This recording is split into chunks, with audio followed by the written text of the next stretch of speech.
Chapter 1, The End. A young man is lying on the ground of a destroyed castle. He is covered in blood, missing an arm, and barely moving, but still alive. All around him are dead bodies, some of them look human, but others can only be described as monstrosities. Creatures with dark, leathery skin, ugly faces, and horns.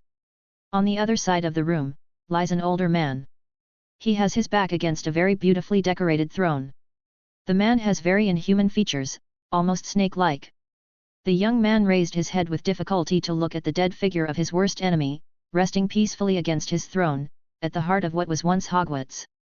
"I hope you rot in hell," the man said before he started coughing blood. He knew that his time was near too, but he didn't mind that. After losing everyone that he cared about, death will be welcome as an old friend. The man then laid his head back on the floor and closed his eyes. He was very tired.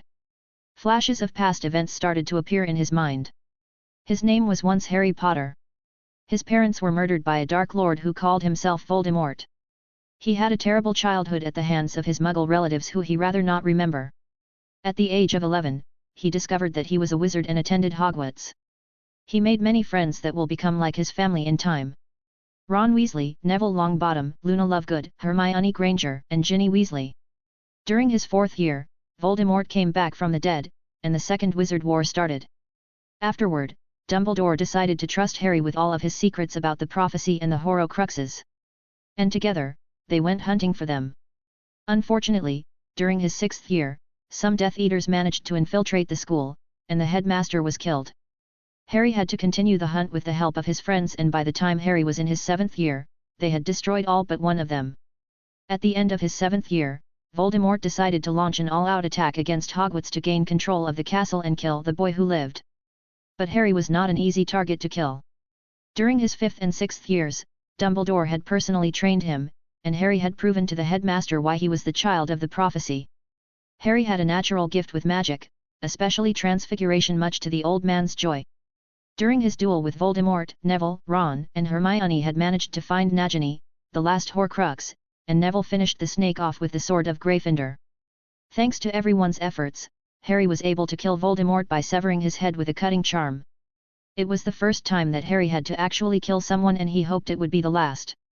With Voldemort gone for good, his remaining Death Eaters fled the country, and peace returned once more. Harry and his friends were able to finish their studies in peace. After graduation, Harry went on to finish his mastery of transfiguration under Headmistress McGonagall, since he wanted to become a teacher like the former headmaster once was. After Ginny graduated from Hogwarts, she moved in together with Harry. The two of them had been dating since Harry's 6th year and had been inseparable since then. They got married 2 years after that. This was the happiest period of their lives, but it did not last long. Just 2 weeks after their wedding, Voldemort returned, and he was not alone. No one understood how Voldemort survived at the time. It would take many more years before Harry discovered that he himself was an accidental Horcrux, created on the day of his parents' death. After coming back to life, thanks to his most loyal followers' help, Voldemort understood that one of his Horcruxes must still be left somewhere, one that he did not create willingly. But he could not rely on that anymore, so in order to secure his survival, he turned to a branch of magic that even the darkest of wizards would refuse to touch: demonology. The world where the Dementors once came from was known as the Demon World. It is possible to contact those creatures and ask for boons in exchange for something of equal value. What Voldemort wanted was to be immortal, and the price asked was to open a gate and allow demons into our world once more. Voldemort did not hesitate to sell out the human race. And so, he came to Hogwarts with an army of Death Eaters and demons at his side. Many died that day, including McGonagall, Hagrid, and Ginny, who was just visiting her husband. Severus Snape gave up his life to make sure that Harry could escape, something that greatly surprised Harry since the man had never liked him, no matter how good he was at potions. The war started once more, and it was clear from the beginning that it was very one-sided. The demons were too powerful and too numerous. Voldemort had also grown in power, and even Harry was not his match anymore. After 20 years of war and losing everyone he cared about, Harry made one last-ditch attempt to at least kill Voldemort. The Statute of Secrecy was broken years back, and the Muggles were doing a good job at killing the demons. Harry thought that if he could get rid of Voldemort, the world would have a chance of survival. He knew from the beginning that this was a suicide mission, but he had to try. Not that he had much to lose. With the help of some Muggle soldiers and some of the last wizards and witches in existence, they made their attack. After the start of the Third War, Harry had not rested one moment in training himself. He had to give up many of the values taught to him by Dumbledore and started to learn all sorts of magic, dark or light, didn't matter as long as it got the job done. And now he had his chance to fight Voldemort one last time. It was very close. Voldemort had learned many tricks over the years and he was also wearing a protective amulet given by some powerful demon. As long as he had it on his persona, he could not die.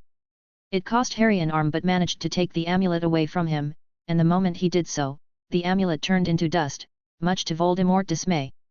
One painfully long duel later, Harry finally claimed his victory, and then died, along with the last Horcrux, eliminating any chance of Voldemort rising once more. Chapter 2, The Beginning. Darkness. For an unknown amount of time, he could not see or feel anything, but he was still existing for some reason. Then, images started to appear, memories again, but those were not his memories, he was sure of that. A young girl was looking at him with tears in her eyes and fury on her face. She had dark red hair and green eyes. She reminded Harry of his mother for some reason. Whoever it was, that girl was very angry with him and was yelling non-stop. The image went away and was replaced by another one. An adult man was looking down at him, his face filled with disappointment as he shook his head. Harry would have gasped if he could. He knew who this man was. He has seen many pictures of him. The man was James Potter, his father. But who is his father talking to? Who is the owner of these memories?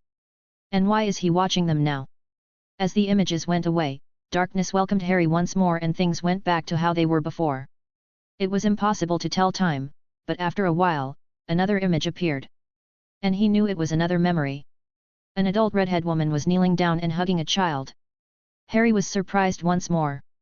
The woman was the vivid image of his mother, and the child she was hugging seemed to be the little girl from before and she seemed to be injured as there was a stain of blood on her dress.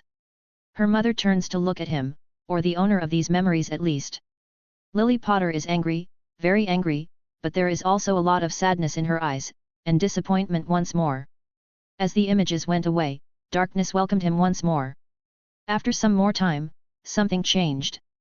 Harry could feel something. This was a surprising fact because he hadn't felt anything for a very long time, but now, he could feel his body somehow.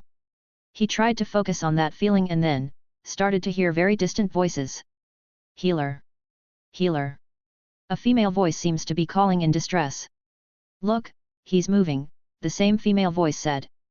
Merlin, you are right. He is waking up, a male voice said. The light then started to tear away the darkness that Harry had grown accustomed to. Harry, oh my God, please come back to us.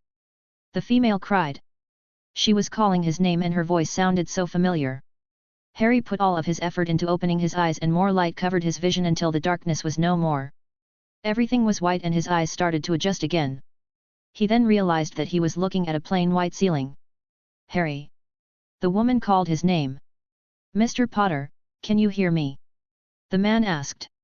Harry turned his head towards the voices and there it was, the woman from those memories was staring at him with tears in her eyes. He tried to speak but was unable to. The woman jumped on his bed and hugged him while crying.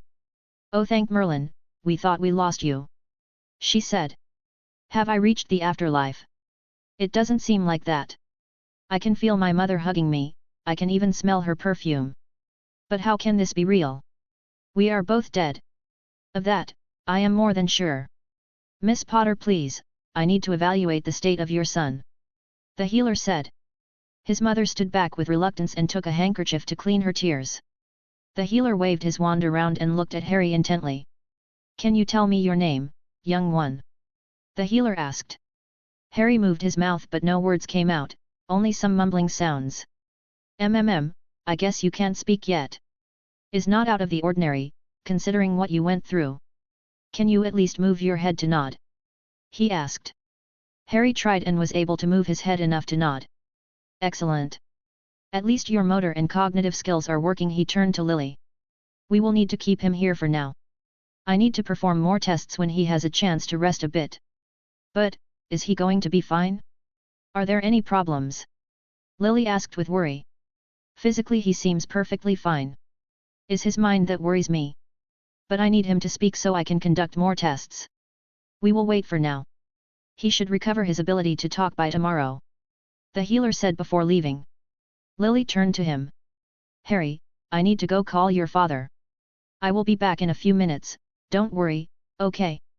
Harry nodded and she left in a hurry. He then started to move his head so he could take a better look at his body. Something felt off. When he looked at his feet, Harry realized what it was. His body was really small, like a child. His mother still called him Harry and the healer referred to her as Miss Potter. So he was still Harry Potter, but his parents were alive. This did not make any sense at all. So, it cannot be time travel. Did I wake up in a different world? He thought about the possibility, no matter how absurd it sounded. There were many magical mysteries still left undiscovered and parallel worlds were one of them. But they were just theories, no one has ever been able to travel to a parallel dimension and come back to tell the tale. His mother then came back into the room and sat at his side while stroking his hair gently. Everything is going to be okay. She said softly. Yes, I'm not so sure about that. Harry thought. He then felt very tired and his eyes started to close against his will. It didn't take long before falling asleep once again. Chapter 3, Dreams. Harry found himself inside a big garden, to his left was a luxurious mansion, and to his right was a very dense forest. In front of him was a familiar girl with dark red hair and green eyes like his own ones. This time she did not look angry, but instead, she looked afraid. Harry, please stop. You are scaring me. She said.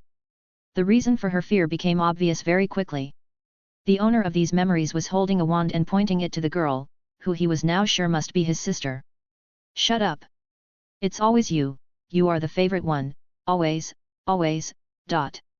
He moved the wand around threateningly. The girl started to tear up. I'm not. Shut up. If only you and Holly were not here, it would be just me. They would have to love me then. Dad would have to be proud of me then. His voice seems to be getting more deranged. He kept pointing the wand that he stole at his sister. The girl was backing down without looking and tripped over a stone poking from the ground, making her fall on her back and crying in pain. Let's see, the book said it was something like this. He then made a circular wand motion that ended with the wand pointed at his sister. Reduct. Something went wrong, the spell was not cast correctly and an explosion occurred. The dream stopped there and Harry woke up. Harry, good morning. Lily was still sitting at the side of his bed, she looked very tired. Good morning, Harry said slowly and with difficulty. His mother's eyes opened wide and she gasped. You are talking, that's great. You had me a bit worried there. Your father was here last night, he promised to visit during his break from work. She smiled. The door opened up and the same healer from the day before walked in. Good morning Miss Potter and Mr. Potter. He took a seat next to Harry. How are you feeling today? Be better, Harry said. I see. He then pulled a potion. Drink this, it will help you recover a bit faster. Harry drank the potion and felt all of the muscles of his body recover a little bit. How long? Harry said. We'll get to that. But first I need to ask you some questions. The healer pulled up a small book of notes and a quill. What is the last thing you remember? Harry tried but he didn't seem to have access to any memories of the previous owner of this body, other than the dreams. Was last night's dream the last thing that happened?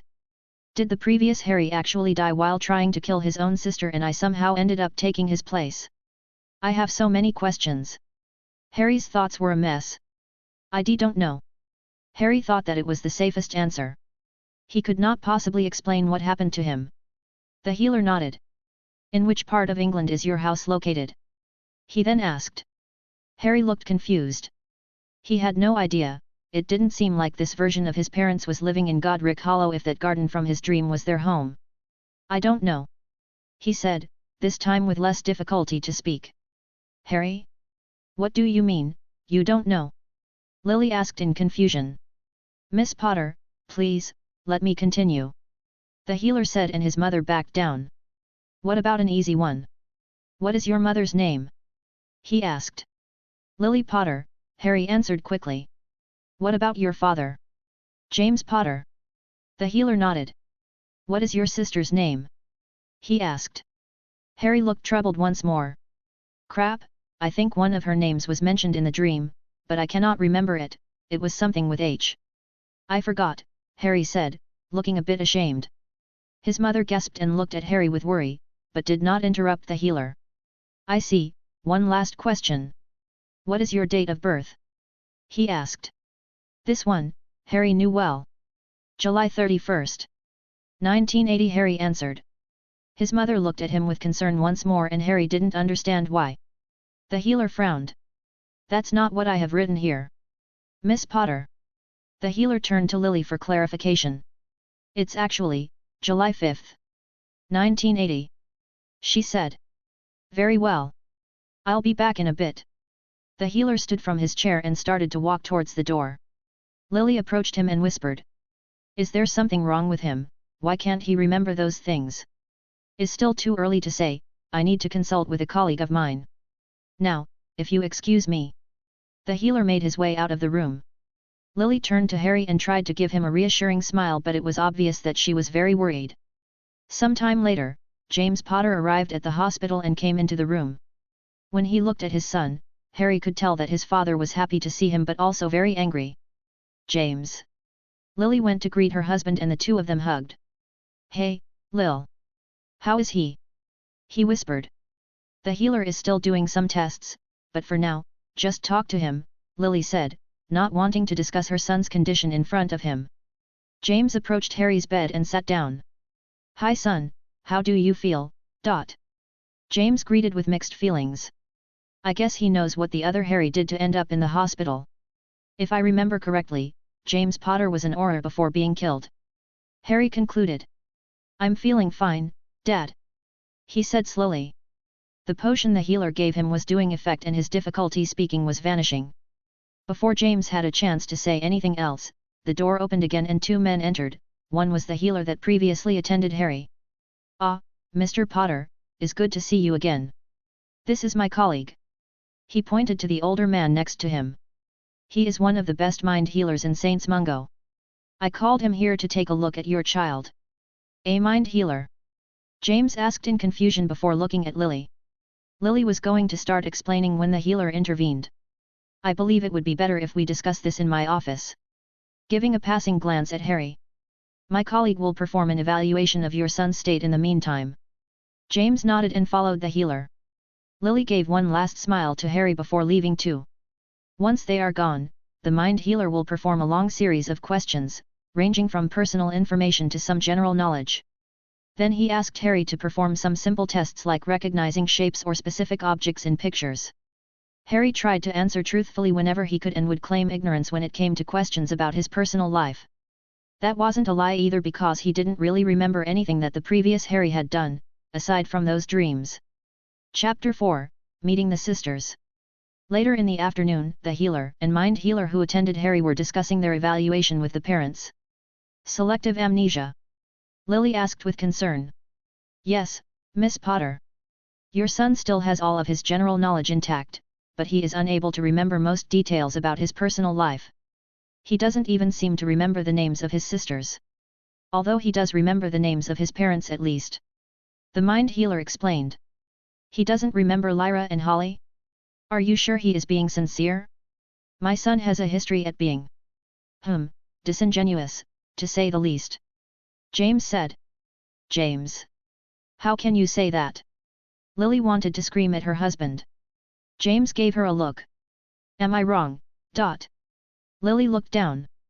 Well, no. Harry has always been a bit disobedient.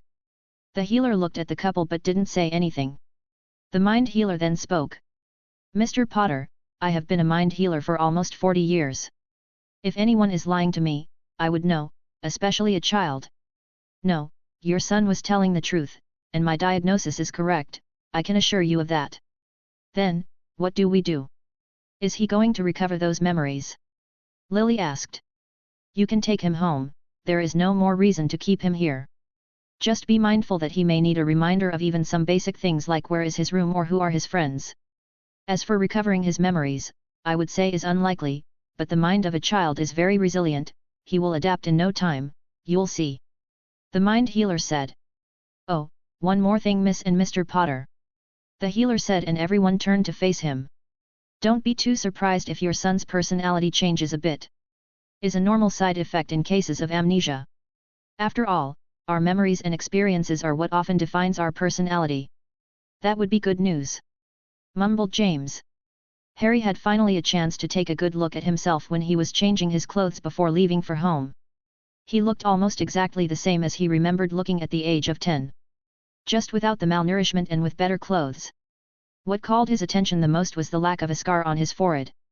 He could not help but wonder how different this world was from his original one, but could not do anything at the moment. His mother noticed Harry moving his hair and touching his forehead. "Is everything okay, Harry? Does your head hurt?" she asked. Harry stopped and looked at her. "Yes, everything is fine. He will have to find an opportunity to find out what important changes this world has. Are you ready, Harry?" his mother asked while extending her hand. Harry nodded and grabbed it. "You remember apparition, right?" she asked softly, and Harry nodded once more. Lily lifted her wand and they were gone from the entrance of Saints Mungo. The three of them appeared in front of a huge mansion that Harry did not recognize. "We live here. I don't remember the Potter family being this rich. My trust vault barely had enough to buy a small house. Did the goblins hide another vault from me? Harry wondered if this house even existed in the other world. Lily and James looked at Harry and noticed the surprised expression he was making. "Don't remember the house?" James asked, still somewhat doubtful if his son was pulling some sick prank, as it would not be the first time. Harry shook his head. "Sorry. It's okay, dear, let's go inside," Lily said reassuringly. They made their way through the mansion until they reached a big living room with very expensive-looking decorations. Two girls were lying on a comfortable leather couch. The older one seemed to have reading a book to the younger one. The moment they heard the steps, they both turned around. "Mommy, Daddy!" The young one jumped from the couch and started running towards James and Lily. James knelt down and hugged his daughter. "Hello, love. I'm sorry we're arrived a bit late," James said with a smile. The older girl approached too to greet her parents, but she obviously had more restraint. "Mom, Dad," she smiled at them. Then looked at her brother. "Harry," she said with badly contained disdain. Harry gave a sad smile. He knew that earning the trust of this family was going to be difficult, especially for his older sister. "Hi. This is Lyra, she is 1 year younger than you, Harry." Lily placed a hand on her shoulder. "And the little one is Holly, she will be 5 in 1 month. Harry looked at his new sisters. Lyra was the same as in his dreams. She had dark red hair, green eyes, and his mother's nose. She looked like a miniature version of Lily Potter with darker hair. The young one had black hair and hazel eyes. She had obviously inherited most of her looks from James Potter. The two girls looked at their mother in confusion about why was she introducing them to their brother. "There is something you need to know. Your brother is suffering from something called selective amnesia. That means that he remembers some things but doesn't remember others," Lily explained. "And he doesn't remember us? He is obviously lying to not get in trouble." Lyra spat the words. "No, the mind healer assured us that he was telling the truth," James added, even though he also had his doubts. Lyra looked at Harry with obvious anger. "Well, I don't believe you. You have always been a liar." She separated from her mother and stormed out of the living room. "You will have to forgive her, Harry, you may not remember it, but you were always a bit mean to her in the past," Lily said to her son. "A bit, . James raised an eyebrow and Lily gave him a stare that said, "You are not helping." Holly approached Harry and looked up at him. "You don't remember Holly?" she asked innocently. Harry knelt down to stay at his sister's height. "I'm sorry, little one. But, I would love to get to know you all over again." Harry smiled and ruffled her hair. Holly giggled while James and Lily were looking with shock on their faces. Their son had never behaved so cheerfully with anyone. He always seems angry or stressed. Chapter 5, Settling Down. After his mother gave him a quick tour of the house, Harry was led to his room. The moment he entered, he was immediately shocked. The bedroom was huge. There was a king-sized bed on one side, a wooden desk with a leather chair, several chests with gold decorations and runic protections, a big wardrobe, many other seemingly expensive things, like a fireplace. He knew it was only logical that his room would be luxurious. After all, he was now living in a mansion. But he could not help to be surprised after spending half of his childhood in a cupboard and the other half in the spare room with broken furniture that his uncle probably got for free in some junkyard. He walked around his room and noticed something sticking from the top of the wardrobe. Using the chair, he managed to get it down. It was a broom. Whoa, this a Nimbus 1900. Best broom of its day. It looks like it was never even used, not even once. It was completely covered in dust and seemed to have been sitting on top of that wardrobe for a while. He then noticed an inscription. Happy birthday Harry, we love you. Dad and Mom. 1989. Harry's grip on the broom got stronger as he gritted his teeth in anger. Ungrateful bastard. It seems like the more I find out about that Harry, the less I like him. Something then occurred to him and started to look into the drawers of the desk. Aha, there is one. Harry picked up the small diary and placed it on the desk before sitting down. He had the feeling that an angsty lonely child who seemed to hate everyone would write his complaints somewhere. The diary only dates back 1 year, starting August 15, 1990. By the contents, it seems to be Lyra's birthday. He complains about how his father bought her a Nimbus 2000 while they only bought him an older model. I guess he never considered the fact that the Nimbus 2000 had just come out that year. He then talks about how Lyra had always been favored by their parents, especially their father. Harry kept flipping the pages and reading the contents. The diary is filled with bitterness against his own family, especially his sister Lyra, whom he seems to be very jealous of. He almost reminds me of Malfoy. The little brat also complains about his lack of friends while Lyra had many and blames it on his parents.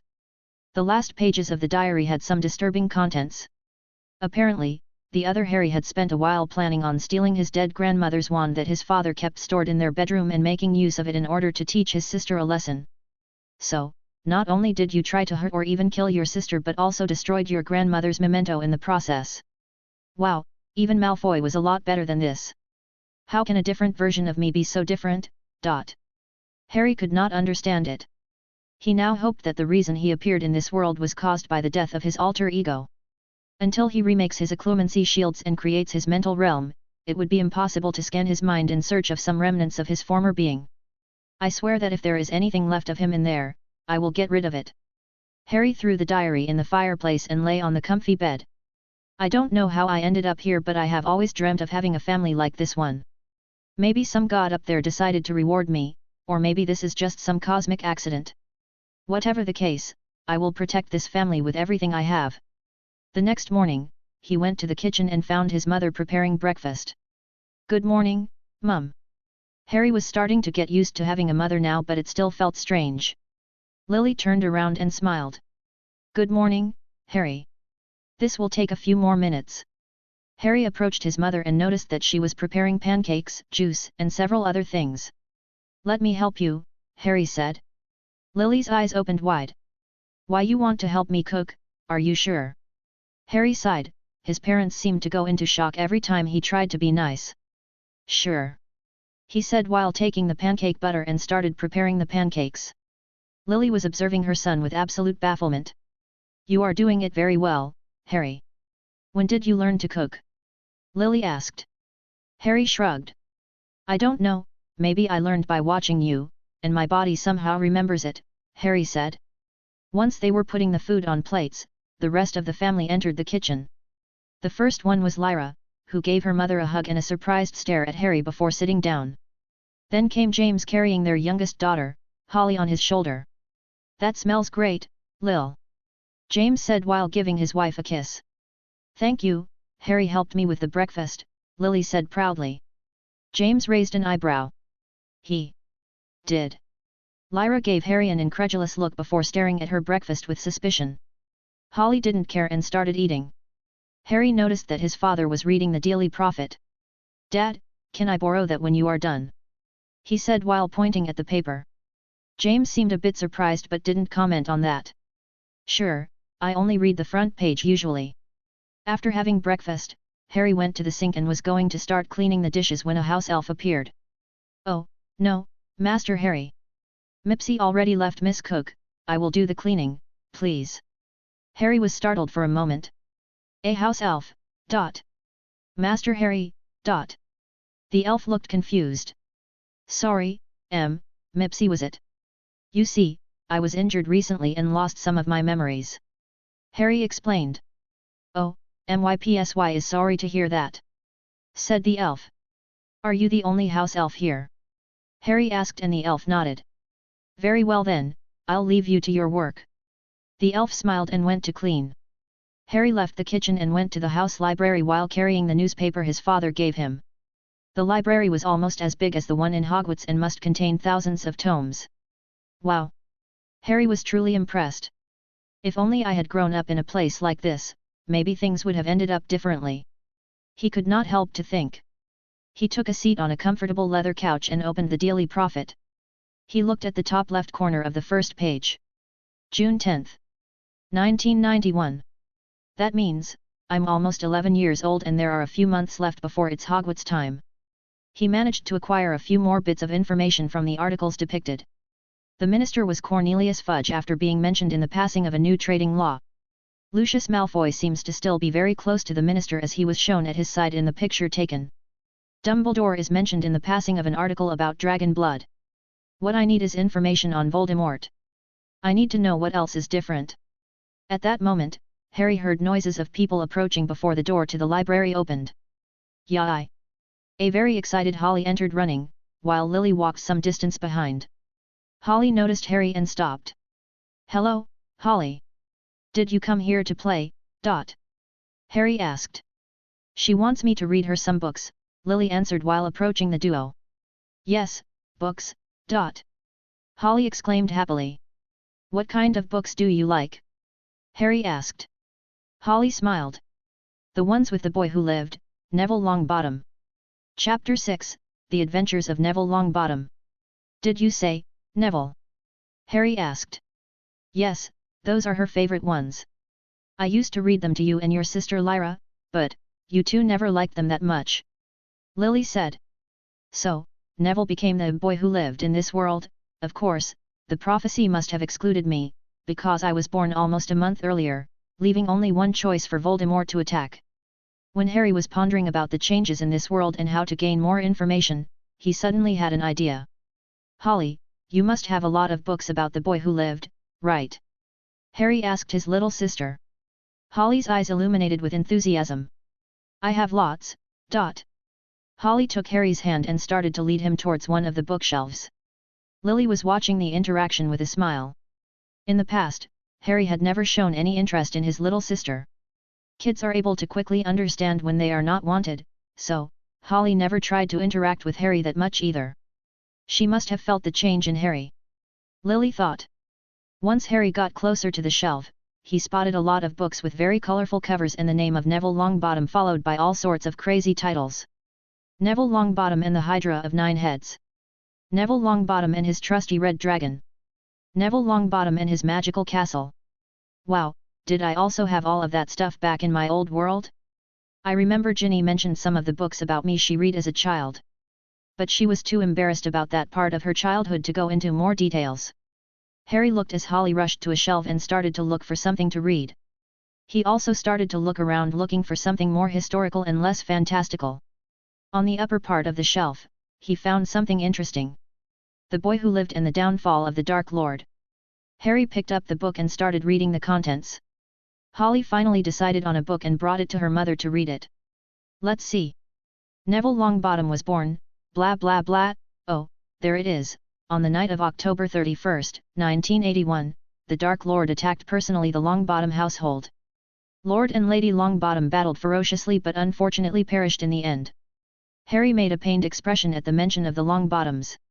It seems like Neville's parents had suffered a terrible fate in both worlds. However, when the Dark Lord went to kill the little baby, some miracle of magic occurred. The baby was not only able to survive the killing curse but it ended up inflicting a crippling wound on the Dark Lord, to the point that he has not appeared again since then. Some believe that the Dark Lord will not come back as long as the Boy Who Lived is in Britain. What? Harry shouted. Harry? Is everything okay? Lily asked with worry on her face, wondering what had startled her son so much. Harry looked apologetic at his mother. Sorry, I just read something disturbing. That's all. Lily got closer and took a look at the book that Harry was reading. Ah, is it about you-know-who? You don't have to be afraid of him. He left the country a long time ago and never came back. Lily tried to calm her son down, believing that he must have become scared after reading about what Voldemort did to the Longbottoms. Harry thought that this may be a good chance to gain some extra intel. But, what about his followers? He had many, right? Did they also leave? Lily frowned, obviously not liking to talk about this matter. Some of them did leave, many others remained here. Your father knows more about them since he is one of the head Aurors, but he doesn't like to talk about work. Lily explained. I understand. Harry put the book back. I'll go find something else to read, he said, not wanting to upset his mother further.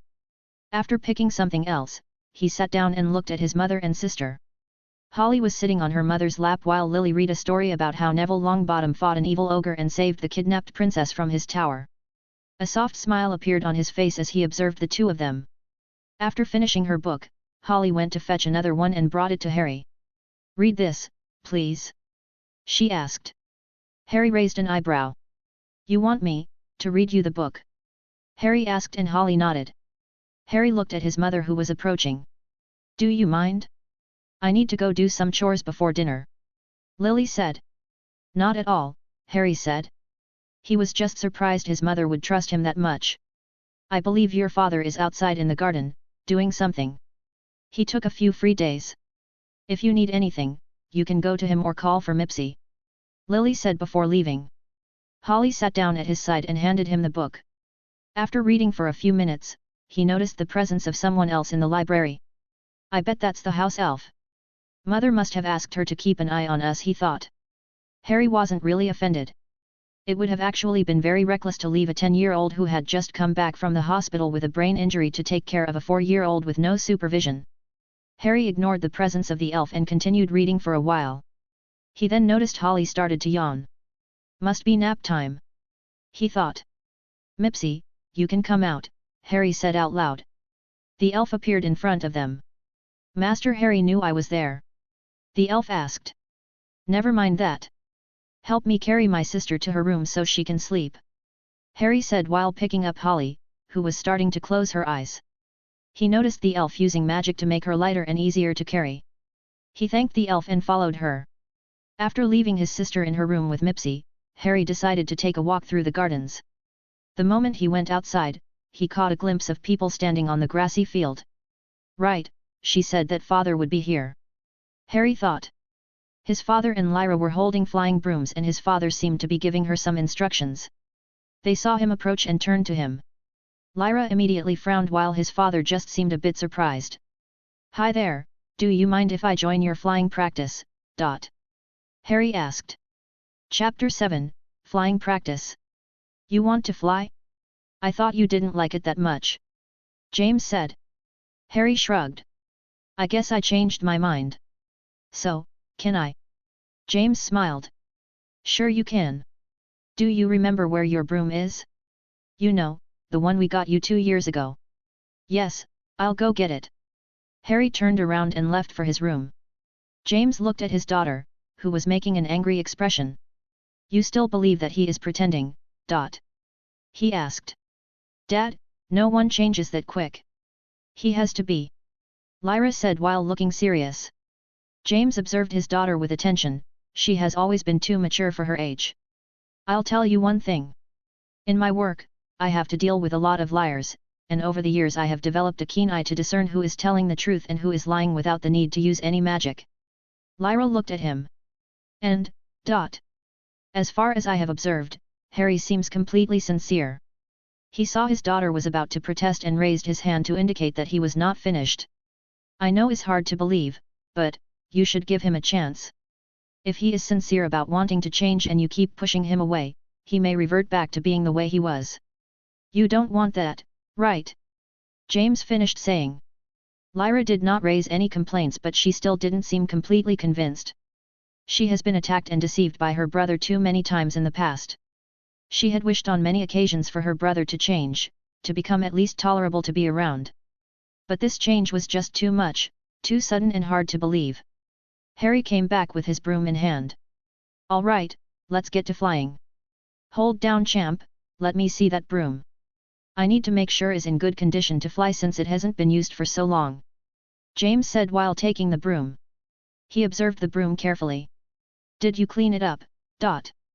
James asked. The broom looked impeccable and well cared for. This morning. So, can I use it? James handed the broom to Harry. Yes, it seems in good condition. But let's go slow, I don't know if you remember what happened 2 years ago. James told Harry, and this one shook his head. James sighed. Well, you were very excited about flying a broom at first, but you didn't listen to my advice and decided to fly away recklessly.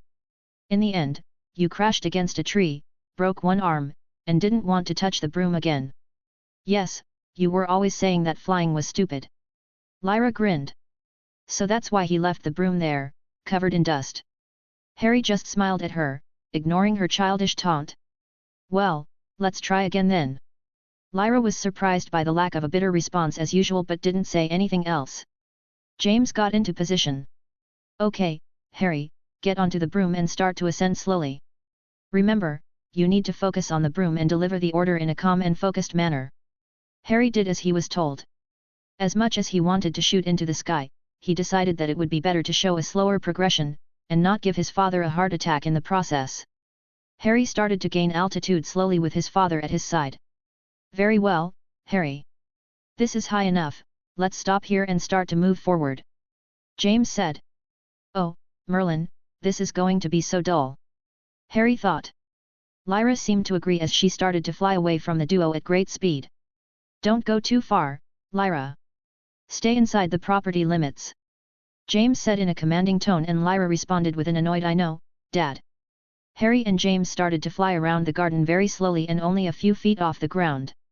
My first flying lesson in Hogwarts was more exciting than this. Harry could not help to think, but kept his patience and continued with the exercise. At least he could get a good view of the house and its surroundings. The house itself was not as massive as he first thought, he was more impressed with how isolated the house was. All around it was a grassy plain, and in the distance, he could see a thick forest that extended in all directions. A closer inspection was needed, but at first glance, it looked like the grassy fields were indicating the limits of the wards. If that was the case, this property was around half the size of Hogwarts. In the end, the boring lesson did not matter to him that much, instead, he cared about the fact that he was flying on a broom next to his father. This was something he had dreamed of since he found out James Potter was a great Quidditch player in school. After almost an hour of practice, James told Harry to stop for the day. You did great, Harry. You know, I have the entire week off work. If you want, we can practice every day for a bit.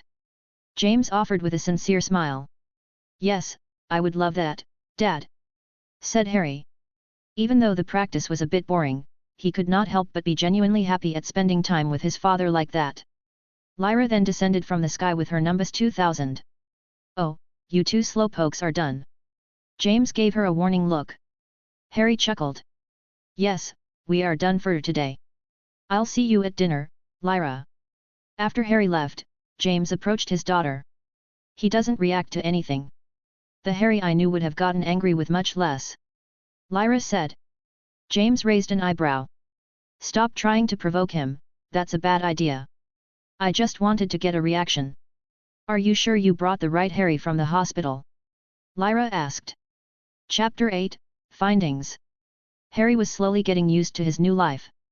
It seems like his parents were beginning to believe that he had changed for the better and was not going back to his old self. He had gotten very close to his youngest sister, Holly. She was very fun to be around and always cheerful. His other sister, Lyra, is still distant, but at least, she has stopped trying to provoke him. Harry didn't mind and just found her attempts entertaining, to be honest. After all, it was just a 9-year-old using childish insults against someone who had gone through 2 wars. It would be needed a lot more than that to provoke him into action. Harry had spent a great deal of his time exploring the library, looking for any useful information or anything that he could have missed. He will not let his guard down after finding out that Voldemort is still alive, even if he is hiding in a different country. Using old newspapers that thankfully Mipsy kept stored and some new history books about the recent war, he had managed to gather a lot of information. As The Boy Who Lived book had said, Voldemort seemed to have suffered some crippling injury instead of dying and fled the country. Neville was acclaimed as the boy who lived and everyone considered him a national hero. It is rumored that he was raised by his grandmother in a distant castle since the main Longbottom household was severely damaged. But the exact location of this castle was never revealed to protect him. Harry felt sorry for Neville. The boy now will have to deal with some of the things he did in his past life. Fame had brought him nothing but misery, with people turning against him at every turn. Even with Voldemort's absence, many Death Eaters remained in England and would launch attacks every so often to remind the country that they were not completely gone. That meant that the war had never ended, officially at least, but the public had mostly moved on since there hadn't been any big attacks. Another big difference was that Sirius never went to Azkaban since his parents were not attacked by Voldemort directly, but they were still important enemies of the Dark Lord and were attacked by Death Eaters many times. Many did not survive the war, and unfortunately, Sirius was one of the victims. Wormtail was revealed to be a traitor when he and some other Death Eaters got into a fight with Sirius and some other wizards that Harry remembers being old members of the Order of the Phoenix. In the resulting fight, Sirius and Marlene McKinnon died, along with several Muggles who were caught in the crossfire. Wormtail became a wanted man that day and has been seen since then. Harry's best guess is that Wormtail disclosed the secret location of the Order headquarters and they took the chance to launch a big attack. Remus was still alive and well. His father had mentioned that he would be visiting for Harry's birthday. Sirius. He felt nothing but bitterness at the thought of not being able to see his godfather and felt like he had lost him all over again. I'll make sure that Wormtail suffers for this, I swear this to you, Sirius. He made another promise to himself. It was the day before his birthday and Harry had decided to go make breakfast by himself. He was surprised to find his sister, Lyra, already in the kitchen. Good morning, you got up very early today. Harry greeted. Lyra looked up from her glass of milk. I was thirsty, what about you, Dot? I'm going to make breakfast for everyone. Harry walked to the counter and started picking up the ingredients he needed. By yourself? Are you sure you know what you are doing? I don't want to be poisoned.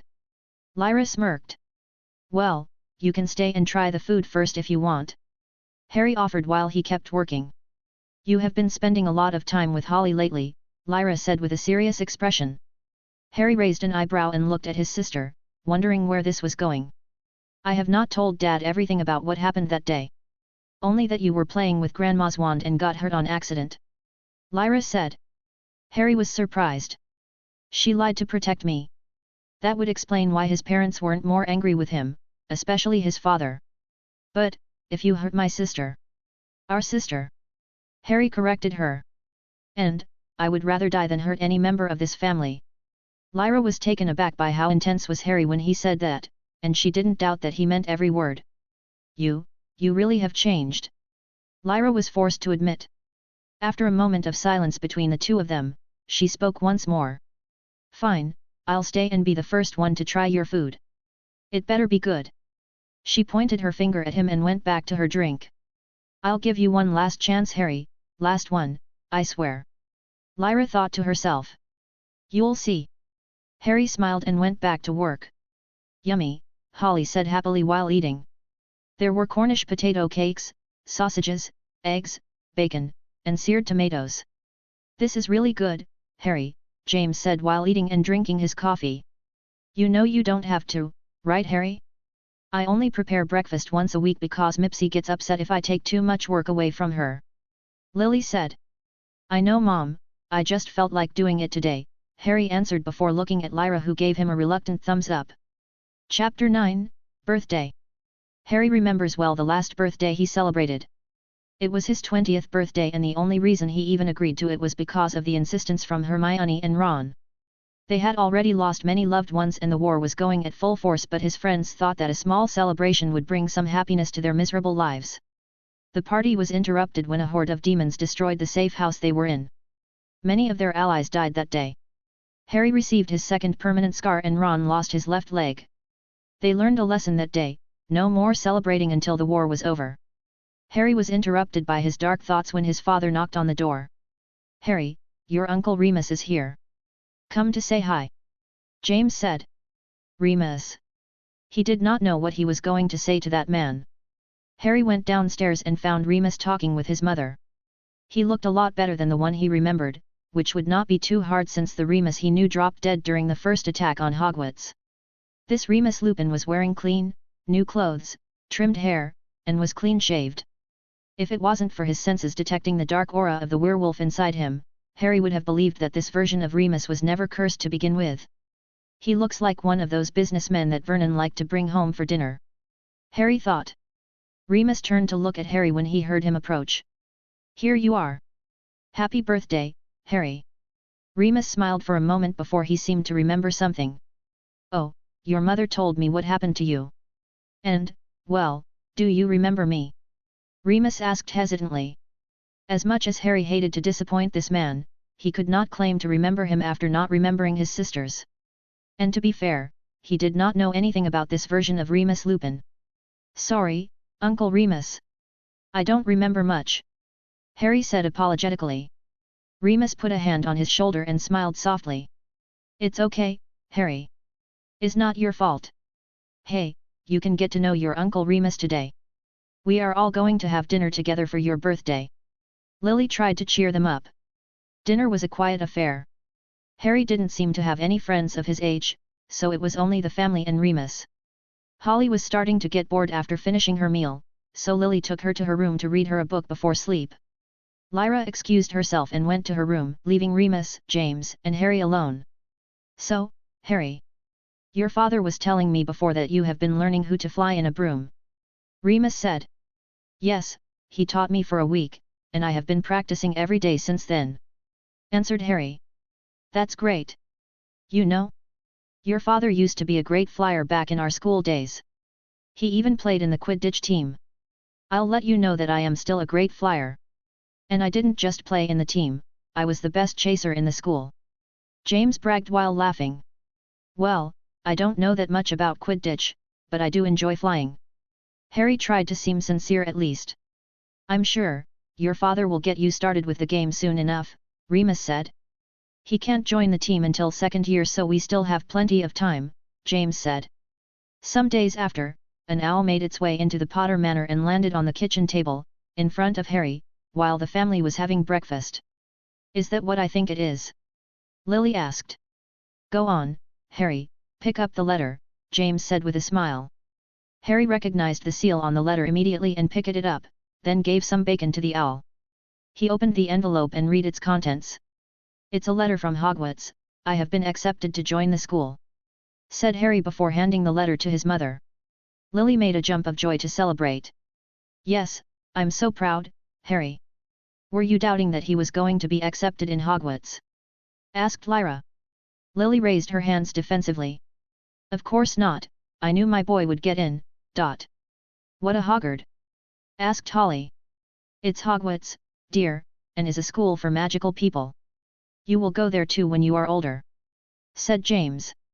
Hey, I just remember. Daphne told me that the boy who lived will be attending Hogwarts this coming year. Maybe you get to meet him. Lyra said while looking at Harry.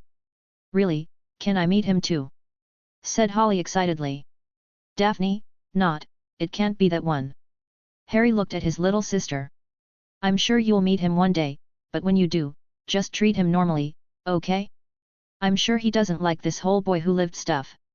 Why wouldn't he like being famous? Wondered Lyra. I hope that this Neville is as good as the one I knew. Harry thought. He may have been a bit clumsy at first, but over the years, Neville proved himself to be a competent and brave wizard. He fought valiantly at his side to the end, never giving up. You talk like you know him already. Said Lyra with suspicion. Harry reacted quickly. I don't. But he had a very hard life. And I'm sure he doesn't like to be reminded of what he lost. Lyra looked surprised, she hadn't thought about that, but it was true that Britain's hero had lost his family during the Dark Lord attack, and calling him the boy who lived was just a reminder of that day. You talk like an old man. She ended up shouting like the child she was. Those are very wise words, Harry. His mother said with admiration. Yes, well said, son. Said James. Chapter 10, Shopping Trip. Harry and Lily were walking through the streets of Diagon Alley. After receiving his letter, Lily told him that it was time for him to get a wand and buy all of the other supplies they needed. His father was busy with work and Lyra had to stay at home to take care of Holly, who could not come because according to his mother, it would take them all day to finish the shopping if they had to bring her. Besides, Holly's birthday would be shortly before his trip to Hogwarts, so his mother wanted to take the chance to buy her a good present. Harry, on the other hand, was just enjoying spending some time with his mother alone. Here we are, Lily said as they arrived at the door of Ollivanders. They went inside and were greeted by a familiar old man. welcome. Ollivander looked at Lily for a moment. 10 inches, willow wood, and a phoenix feather core if I remember correctly. Lily smiled and took out her wand. That's correct, Mr. Ollivander. I hope it has served you well. The old man said. It has, thank you. But today we are here for my son. Lily put her hand on Harry's shoulder and nudged him forward. Don't be afraid of him, Mr. Ollivander has always been a bit peculiar. Ollivander chuckled at the comment but did not seem one bit offended, instead looked proud of it. He then turned his eyes to Harry. Of course, getting your first wand is a very exciting experience, young one. Harry smiled softly. If only Ollivander knew the number of wands and other types of foci that Harry had to use over the years. The old man did some measurements and went to pick up some wands before coming back. He opened one of the boxes, pulled out a wand, and handed it to Harry. Go on, give it a try. The moment Harry picked it up, he felt the unicorn hair that was used as a core. He directed his magic through the wand with ease and this one started to shine. Ollivander gasped in surprise. A match on the first try? In all of my years, I have never seen this before. Harry placed the wand back on the counter. I prefer one with a phoenix feather if you don't mind, Mr. Ollivander. The man made a complicated expression. Young man, that is not how it works, I'm afraid. The wand chooses the wizard, and this one has already chosen you. Humor me, please, Harry asked. Harry. Lily did not understand why her son was asking for a different one when that one seemed to be a good match, but she believed that her son must have a reason, so she turned towards Ollivander. Mr. Ollivander, if you don't mind, Sigh, very well. Let's see, phoenix feather, I only have a few of those. He went to the back of the shop and started to pull out boxes. He then went back to the counter with 2 boxes and opened up in front of Harry. The one on the left had a dark wooden color and was about 10 inches long. The one on the right was 11 inches long and was made of holly. Harry smiled at seeing his old wand and was very tempted to pick it up. No, if Neville is the boy of the prophecy this time, he may need that wand. He took the other wand and noticed a sight of relief on Ollivander's face. The moment he picked it up, the wand illuminated the entire room and a rush of wind came from Harry, pushing everything away. Lily grasped the counter to keep her balance and Ollivander had to hide behind it. When the phenomenon ended, the old man rose up and looked at Harry in disbelief. 2 connections and this one was much stronger than the previous wand, amazing. I have never seen a phenomenon like this before in my long life. Yes, that was, quite something, Lily said, looking a bit shaken. I like this one. Harry smiled. After leaving the wand shop, Lily took the box containing Harry's new wand and put it inside her purse. You can have it when it's time to go to school. I'll keep it safe until then. Harry just shrugged. He understood where she was coming from. The last time her son tried to use a wand, he ended up in the hospital. And is not even allowed for him to use a wand before attending Hogwarts anyway. Let us go to Madame Mocking's to get your measurement done, then we can go to the library next. That way can get your school books and some fun storybooks for Holly's birthday. Don't we need a suitcase to start putting things inside? He asked. Lily tapped her purse. I have one in here, it has been reduced using a charm. It used to belong to your dad, I'm sure you will like it. She said with a lovely smile. Harry just followed her lead everywhere during their long shopping trip. He could not help but be mesmerized by the sights. This location was one of the first places destroyed during the last war.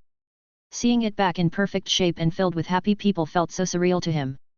His life back at the Potter Mansion during the last weeks has been like a dream to Harry. He could not help to think that maybe he was actually dead and this was his heaven, but seeing Diagon Alley has brought him back to reality. This was definitely not a dream and not the afterlife. Their next stop was the pet shop, Magical Meagery. Could she still be here? He wondered. Owls are very useful, but you could also get a cat if you want. Just please don't get a toad. Lily made a disgusted expression. Harry was too distracted to listen to what she was saying. He went directly to the section with the owls. There were 5 left, but none of them were Hedwig. He would have immediately recognized her as she was the only snowy owl in the shop. Oh, an owl. Which one do you like? His mother seemed to have mistook his intention. He was not looking for just any owl. Excuse me, sir. He went directly to the shopkeeper and asked about a pure white snow owl. Ah, that one, yes, we had her for a while. She wouldn't get along with anyone, but, just 2 days ago, the boy who lived himself came to my shop and took a liking to that particular owl, can you believe it? I see. Harry muttered. So she is with Neville then. He thought that maybe it was some sort of fate. Harry, is everything all right? Lily came to his side. If you don't find one that you like, there is another shop on the other side of the alley. Humph, Brendoms. Madam, you won't find better magical pets than the ones I have right here. The shopkeeper proclaimed with pride. No, it's okay. I think I changed my mind. I won't be getting any familiar pet after all. Harry told her. Their shopping trip took quite a while. They were currently in their last location, an ingredient shop for potions. It wasn't the one most people go to, but one that was located in one of the inner alleys. During her student days, Lily was a very talented potioner and her professor had introduced her to this particular potion shop. Since then she always made her purchases here instead of the most popular one. She became close friends with the owner and was always given a discount. Okay, I think we have everything. Lily went over the school list one more time after paying for the ingredients. Are you sure you don't want a familiar pet? If you get an owl you can use it to send letters to us. Suggested his mother for the second time. No, I can use the school owls to send messages, don't worry about it. He had no intention of replacing Hedwig. Chapter 11, Trouble in the Alley. Well, if you don't want you, that's fine. Lily decided to not push the issue anymore. If Harry did not want a pet, that was fine. Maybe he will change his mind after Lyra gets one next year, she thought. By the time the mother and son duo left the ingredients shop, the sky was already starting to turn dark. Oh my, we took a bit too long for this shopping trip, said Lily while looking upwards. That's because you wasted 2 hours in the potion shop chatting with the owner and browsing ingredients. Not to mention how long it took to find a present for Holly. Harry wanted to complain. There was little light left in the alley, soon the magical candles all around Diagon Alley would turn on and many shops would start to close, leaving only some bars and restaurants.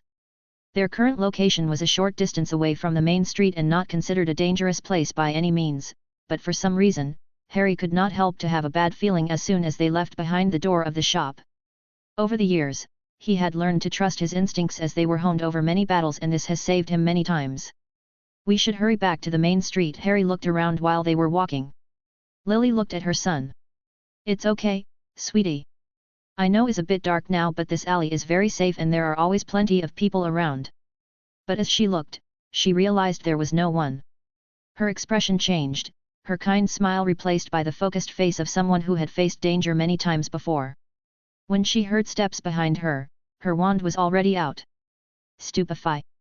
A red speck of light came out of her wand and impacted the body of a masked man wearing dark robes that Lily immediately recognized. Oh no, Harry, stay behind me. Don't just turn around, we are surrounded. Said Harry in a calm voice. Adeva Kedavra. Harry pushed his mother out of the way just as a green light passed by. Lily saw this happen and held herself against a wall in the narrow street, having a hard time processing how close she had come to dying. She could now clearly notice that there were 5 assailants in total. 2 behind, one of which was now unconscious thanks to her spell from before, and 3 more on the other side of the alley. You idiot! We need her alive. The tallest one in the group spoke with authority. So, he immediately revealed who is the one in charge and what their mission was. I have to admit, I have grown accustomed to being the target, this is kind of new. But also troublesome. Harry considered for a moment how to act. He acknowledged that his mother was a powerful witch but she won't be able to fight against 4 opponents while being surrounded in this narrow alley. Spells started to rain on her while completely ignoring Harry as none of the Death Eaters considered him a threat at all. Lily did an admirable job of defending herself from the assault while keeping an eye on her son. She may even be able to escape, had she been by herself. Harry saw a nasty fire-type curse approach Lily while she was busy deflecting another curse and decided to intervene. He created a wandless protego shield to stop the spell but it was not enough to completely block the magic. Ah! Lily yelped in pain as her hand was burned and her wand turned into cinders, leaving only the phoenix feather that Ollivander used as the core levitating slowly to the ground. Lily lost her balance and fell with her back against the wall while clutching her injured hand. Tisk, this body lacks the power to perform wandless magic correctly. Harry admonished himself for not putting more force onto the shield. Got her. Finally. The Death Eaters celebrated in joy. Harry moved to Lily's side and examined her wound. She had some second-degree burns, nothing that a bit of magic could not fix in a few minutes. Harry, run to the main street. She looked at him with pain and despair. He had seen that look before and he did not like seeing it on his mother. Someone was going to suffer a lot from this. Harry focused on circulating his magic and constructing the spell with utmost care. The palm of his hand gained a white shine to it, indicating his success. I can do this much without a wand at least. He lamented his lack of preparation for the current situation. He placed his hand on his mother's shoulder and before this one was able to speak again, Lily felt an overpowering wish to fall asleep. Harry observed his mother as she closed her eyes. He did not want her to see what he was about to do to these men. If I did the spell correctly, her memories should be fuzzy when she wakes up. What happened? Did she pass out from the shock or something? The attackers did not understand why his mother went unconscious all of a sudden. Harry took their moment of confusion to grab the phoenix feather from the remains of her mother's wand and held it in his right hand. He knew that it would be pointless to put his hand inside his mother's bag to retrieve his own wand. Those bags have strong security measures to prevent anyone but the owner from retrieving the objects inside and it will take too long to crack open. Maybe I should have asked her to give me the wand or to take the wand for herself. Well, too late for that now. This will do. He held the feather between extended two fingers and wrapped it around them, forming an improvised wand of sorts. Wands are easy to break, so one has to learn some tricks like this to survive. I won't be able to cast anything too complex like transfiguration, but I should manage some elemental magic at least. What do we do with the kid? One of them asked. Take him out, commanded the leader. The one next to him looked to his side. You go get him, Casey. I don't like brats. Fuck, don't say my name, Kyle. Ah, novices. Harry would have smiled, had the situation been different. Chapter 12, Glimpse. There were 4 hostile targets in total. 3 in front of him and 1 behind. The alley was narrow so there wasn't much space to dodge and get past them. Not that escaping was an option to begin with. He glanced at his unconscious mother. Priority is to protect her and second to eliminate the targets. If I take care of the one at the back, I can then act as a shield against the rest. One of the men in the front was calmly approaching Harry with his wand in hand while the rest waited. This gives me a better chance. Let's start with him. Please don't hurt me, Mr. Dot. Harry used his best acting skills to make a desperate expression and begged the approaching man. The masked man called Kyle let out a chuckle. Sorry brat, you just got unlucky. Being born to that mudblood traitor. His voice was juvenile. Harry determined that he must not be much older than 18. They are using new graduates for grunt work, not that surprising, I guess. He thought to himself while waiting for the man to get a bit closer. He was right between Harry and the 2 others behind him when the masked man, no, the masked boy stopped. I'll make this quick at least. The young Death Eater looked at the sad child without an ounce of compassion, pointed his wand at him and began to cast a blood-boiling hex. A dark spell that is considered to administrate very painfully and slow death to its victims. The downside is its average casting time, but considering that his target is an unarmed child, the Death Eater saw no danger in his decision to make his victim suffer a bit longer. What happened next was something that none of them could have anticipated, not even in their wildest dreams. Ignis. A cold voice that could not belong to a young child was heard, and a wave of flames came into existence in front of him before moving forward in a straight line until it made contact with its intended target. The young Death Eater did not even have time to process what happened when he found himself engulfed in flames. Harry spun around to face the lone target at the back and after a swift motion, he spoke again. Incendium. Iridescent liquid flames appeared and splashed all over the man's white mask. His entire head started to melt before the intense heat, not even allowing him to opportunity scream for more than a second before collapsing onto the ground, lifeless. Ah! The young Death Eater kept screaming. Kyle's body was completely covered in fire and the pain was overwhelming. Move! The leader of the group ordered. His subordinates had placed themselves in the way and they were unable to see what was going on. They just heard Harry mutter 2 words and saw Kyle exploding in flames. As soon as the screaming boy went down, the 2 remaining Death Eaters were able to assess the situation better. They saw that their other partner was lying down and was not moving at all. The woman was still unconscious and the boy, who should be dead, was pointing his finger at them with something bright tied around it. The leader did not have time to draw conclusions on how was this possible. How could a little unarmed child, kill 2 of his men, no matter how young and inexperienced they were. The last recruit at his side looked to be in shock and unable to move, at seeing 2 of his friends killed in a matter of seconds. This is no time to hesitate. The leader was already pointing his wand at the child. If that's even a child. The words already coming out of his lips. The words that he has said so many times over the years. Adavake. Foolman. The veteran Death Eater was fast, no doubt about that. But few things were as fast as what Harry had just called into existence. A bolt of lightning impacted the man's chest and came out of his back while turning his insides into charcoal.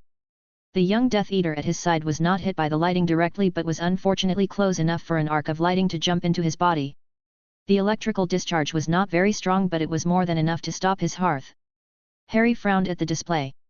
Those spells that he had just used should have caused a lot more damage than they did.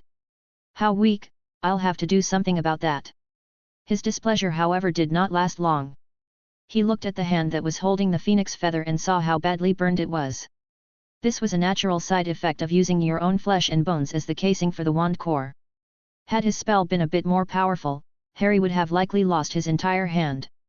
As he went to take another step, a sharp pain traveled through his body like a shock. He immediately recognized this particular pain. He had suffered from it a few times in the past, but never this quick. Damn it, just 3 lousy spells and my magic reserves are nearly exhausted. The sound of steps could be heard and Harry knew that he had little time before people arrived here. It was closing time at Diagon Alley so few were still around but the commotion from the fight was loud enough for everyone remaining in the alley to have heard it.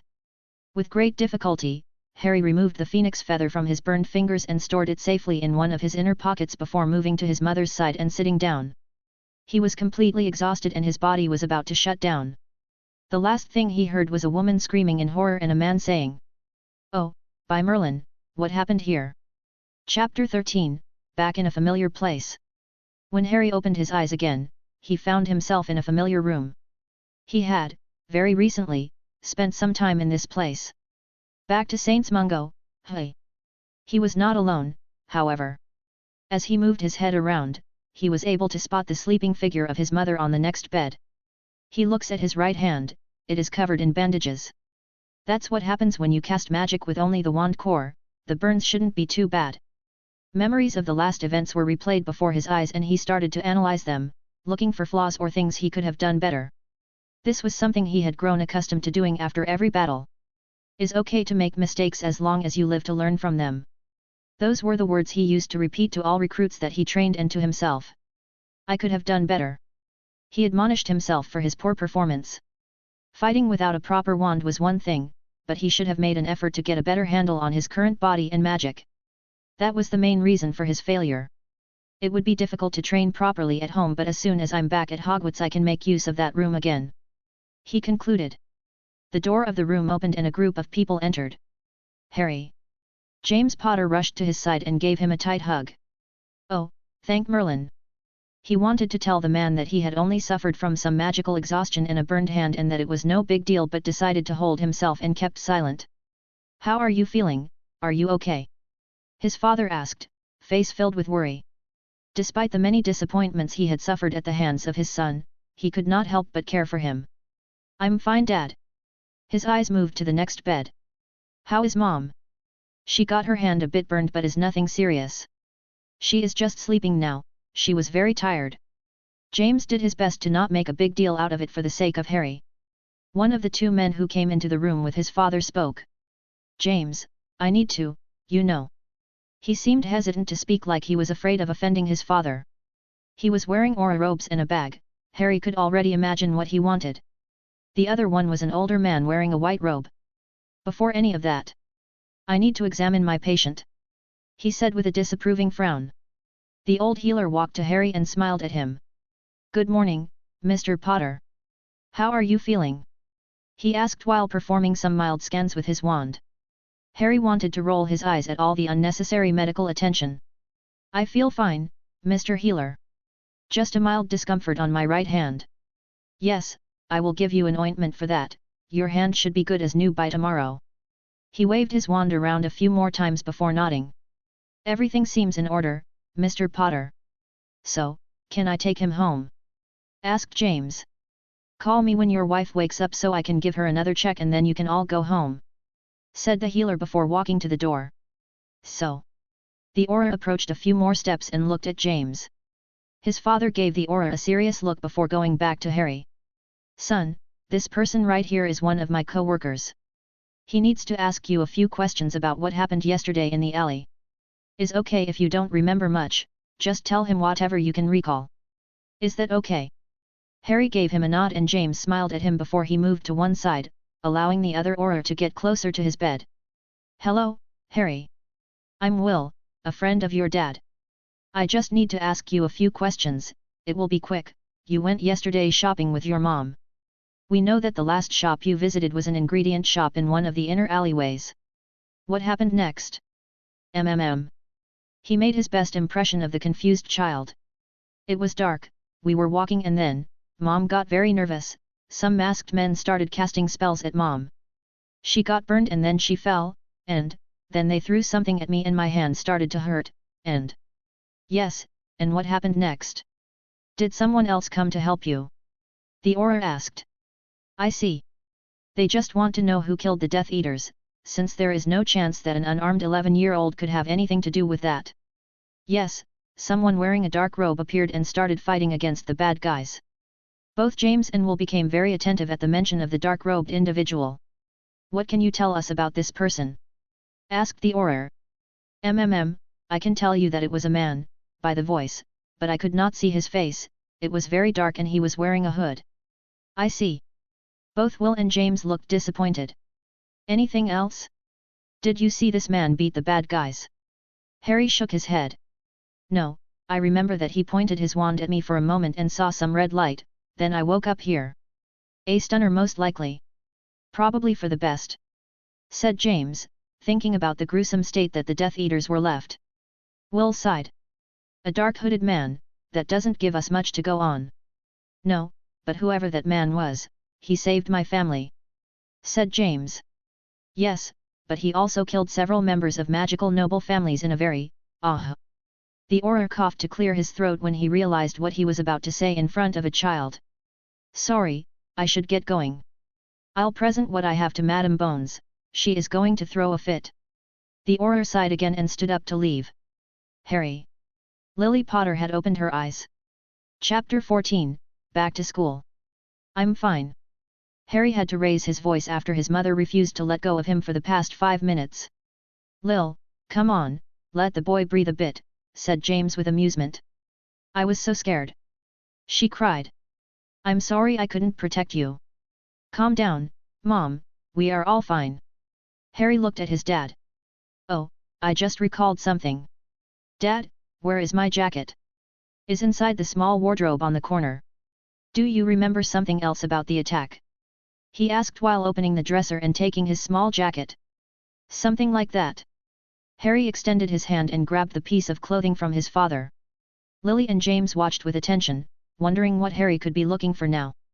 They then saw him pulling out a fiery red feather from the inner pict. Good, is still there," Harry said with elation. "A phoenix feather." Lily was the first one to recognize the item in question. "Not just a phoenix feather." He handed it to his mother. "This is your wand core. I managed to retrieve it from the ground after your wand was burned and put it in my jacket." "Well done, Harry!" exclaimed James. "If you bring it to Ollivander, I'm sure he can recreate your old wand with no problems," he told his wife. Lily said nothing and just hugged her son again. After leaving the hospital, there was only a week left before it was time for school. They celebrated Holly's birthday and Harry made sure to enjoy his time with his family as one would never know what the future held for them. As the date approached, Harry wondered how different his first year at Hogwarts was going to be in this alternate reality. Voldemort was alive, Neville was the boy who lived and his family was alive and he had 2 new sisters. What else would be different? September 1st, King Cross Station. "Are you sure we are not forgetting anything?" asked a worried Lily. "I am sure, and you helped me pack, remember?" said Harry, looking at the familiar train with increasing anticipation. "Do you really have to leave?" Holly looked at him with teary eyes. During the last few weeks, the two of them have grown very close. Harry would often read her stories and they spent a lot of time together. Harry knelt next to her. I do, but it won't be for long. I'm coming back for Christmas, and I will write you letters every week, okay? He used his finger to clean up the tears. Holly sniffed and nodded with reluctance, and Lily picked her daughter up. Well, son. James patted him in the back. Remember, it doesn't matter what house you get sorted into, we will be proud of you, no matter what. Of course we will, you don't. Lily was interrupted by James. Even if it is Slytherin, although hopefully not. His father said the last part in a low voice. Lily gave him a stern look. I'll remind you that one of my best friends was in that house. James raised his hands up. Let us not start that argument again, I don't want to talk about that guy. Well, you are going to see him again at some point, he is going to be one of Harry's teachers. Said Lily while James grumbled something they couldn't hear. Harry looked at his sister, Lyra. She returned the look and nodded politely. Their relationship has improved a lot from what it once was, but Harry knew that it was going to take more time to heal those wounds completely. He offers her a sincere smile and a goodbye. Look, it's him. Is the boy who lived? A commotion started to break out as soon as Neville Longbottom arrived at the station. Harry was not able to see Neville as he seemed to have been surrounded by a crowd of people. I wonder what kind of person has Neville become this time? The one he knew was still very clumsy and insecure at this point in time. His upbringing under Augusta Longbottom was not a pleasant one. The woman was hard and strict. She would push her grandson to his limits and constantly remind him that he was not as good as his father. Both he and Neville had very harsh childhoods. But it was also this that gave them their humility and empathy. He looked at the crowd for a bit longer before deciding to move on. He would be seeing Neville later on in any case, and there would be plenty of opportunities to meet this new version of the boy who lived. He finished his goodbyes to his family and embarked on the train. He wanted to get on one of the last train cars before it got too crowded. As he walked through the hallway, he spotted some familiar faces. It is somewhat hard to recognize them while being this young, but he encounters Susan Bones, Seamus, and Lavender Brown. Where is he? Can you see it? Harry stopped in front of one of the cabins. With an open door, he heard a familiar voice. Inside it was a little boy with blonde hair. He was looking out of the window at the crow. Two burly boys were at his sides. I can't find it, there are too many people here. Said one of the big boys. You two are useless. Let me know when he enters the train. The blonde boy, who was a very young Draco Malfoy, sat down while frowning. Harry decided to move on before Malfoy saw him, he didn't want to deal with that little troublemaker at this moment. He finally reached the very last cabin and looked inside. Only one person was sitting there, one that he remembered very well. A girl with crazy bushy hair was peacefully reading a thick book that was obviously not part of this year's curriculum. Harry opened the door and she looked up from her book. May I sit here? Little Hermione Granger smiled at him. Of course. Chapter 15, A Long Train Ride. I'm Hermione Granger, are you a first year too? The young girl asked with excitement.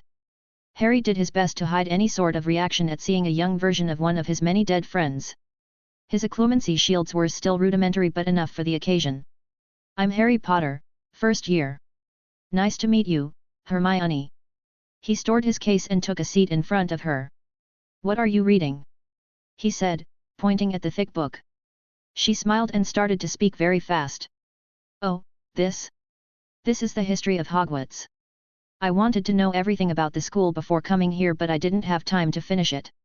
I want to know more about everything, you see, I'm from a non-magical family so. Everything is so new and fascinating. I understand the feeling. He nodded. Yes. She exclaimed, almost jumping from her seat. There is so much I want to know. Did you also grow up with a non-magical family? No, my parents are both magical but my mother is a muggle born like you and has told me a lot of stories of her childhood and how excited she was the day that she received her Hogwarts letter and found out about the magical part of the world. Oh, so you must know a lot about magic then. Can you cast any spell already? I have tried a few. Hermione admitted, despite being against the rules. Something that Harry found somewhat amusing. I do know a spell or two, he told her. Hermione's eyes sparkled with joy. Show me. A knock on the door was heard before this one opened slowly. Sorry but, can I sit here, there are a lot of people on the other cabins. Harry was able to immediately recognize the timid boy. Of course, Mr. Longbottom, take a seat. Neville looked disappointed at being recognized for some reason but said nothing about it and sat down next to Harry. Longbottom. Hermione gasped and hurried to fetch something from her bag. The two boys looked at her with attention, wondering what she was looking for. Neville grimaced when he saw the book she had pulled out of her bag. It was one of the many books written about the boy who lived without his consent. Are you really Neville Longbottom? The one from the books. She held out a book titled Neville Longbottom in the Rainbow Forest. Harry noticed that Holly didn't have that particular title in her collection. Maybe I should ask Hermione if I can borrow it for Christmas. Do you really have the magical scar? Hermione asked while staring at his forehead. This one was well covered with hair so it was hard to tell if anything was hidden underneath. Neville did not seem to enjoy the interrogation, as he suddenly stood up, picked up his case, and rushed out of the compartment with an "excuse me." Hermione stared at the door with a confused expression before she looked at Harry. Did I say something wrong? He wanted to roll his eyes at the comment. Was she really this clueless at this age? Harry decided to just shrug. Who knows? Maybe he is just timid. Telling her at this point would just serve to make her mad and he'd rather not deal with that. She will have to learn some tact later on, for her own good. The train started moving and not even a minute later, the door was slammed open, this time without a knock. A redhead boy stared at them, carefully observing their features. He then frowned, obviously displeased with the result. Have you guys seen Neville Longbottom? My brothers told me they saw him coming here. Yes, he was here. But left a few minutes ago, answered Hermione. Oh, blast it. Ron looked back at the corridor, probably considering if it was worth the effort, going back for another round of barging into every compartment. Can I sit here? He eventually said. Of course you can. It's not like we have the seats reserved or anything. Commented Harry. The redhead boy smiled and sat down next to Harry. So, how is he? He asked with excitement. How is who? Harry asked back even though he already knew who Ron was asking about. Neville Longbottom, of course. Is he as amazing as the books say? Ron exclaimed loudly. Shouldn't you introduce yourself at least? Is basic manners. Hermione started at Ron with a disapproving frown. Oh, right. I'm Ron Weasley. Hermione Granger. Harry Potter. Nice to, wait, Potter? Are you related to Lyra Potter? Ron asked. I am. She is my little sister, why? Harry asked, wondering why Ron knew about his sister and what their relationship was. Crap, I'm already thinking like an overprotective older brother. She is friends with my sister Ginny. She and your mother have visited our house several times in the last year. Explained Ron. Harry found himself feeling relief at the explanation. Mother did mention that Lyra had a few friends that she visited often, and Ginny had the same age, so I guess it makes sense. Right, I didn't know about that. Now, tell me about him. Ron demanded. Did you see his scar? Did he look rich and famous to you? How did he defeat you know who? Oh my god, did I sound like that? No wonder he ran away. Hermione looked genuinely upset now. You did, and probably, Harry answered nonchalantly. The door was slammed open once more, this time even more with more force than Ron. A blonde boy with two big kids, one on each side, entered the compartment. Have any of you seen Neville Longbottom? Draco Malfoy demanded with authority. Harry finally sighed. This is going to be a long ride to Hogwarts.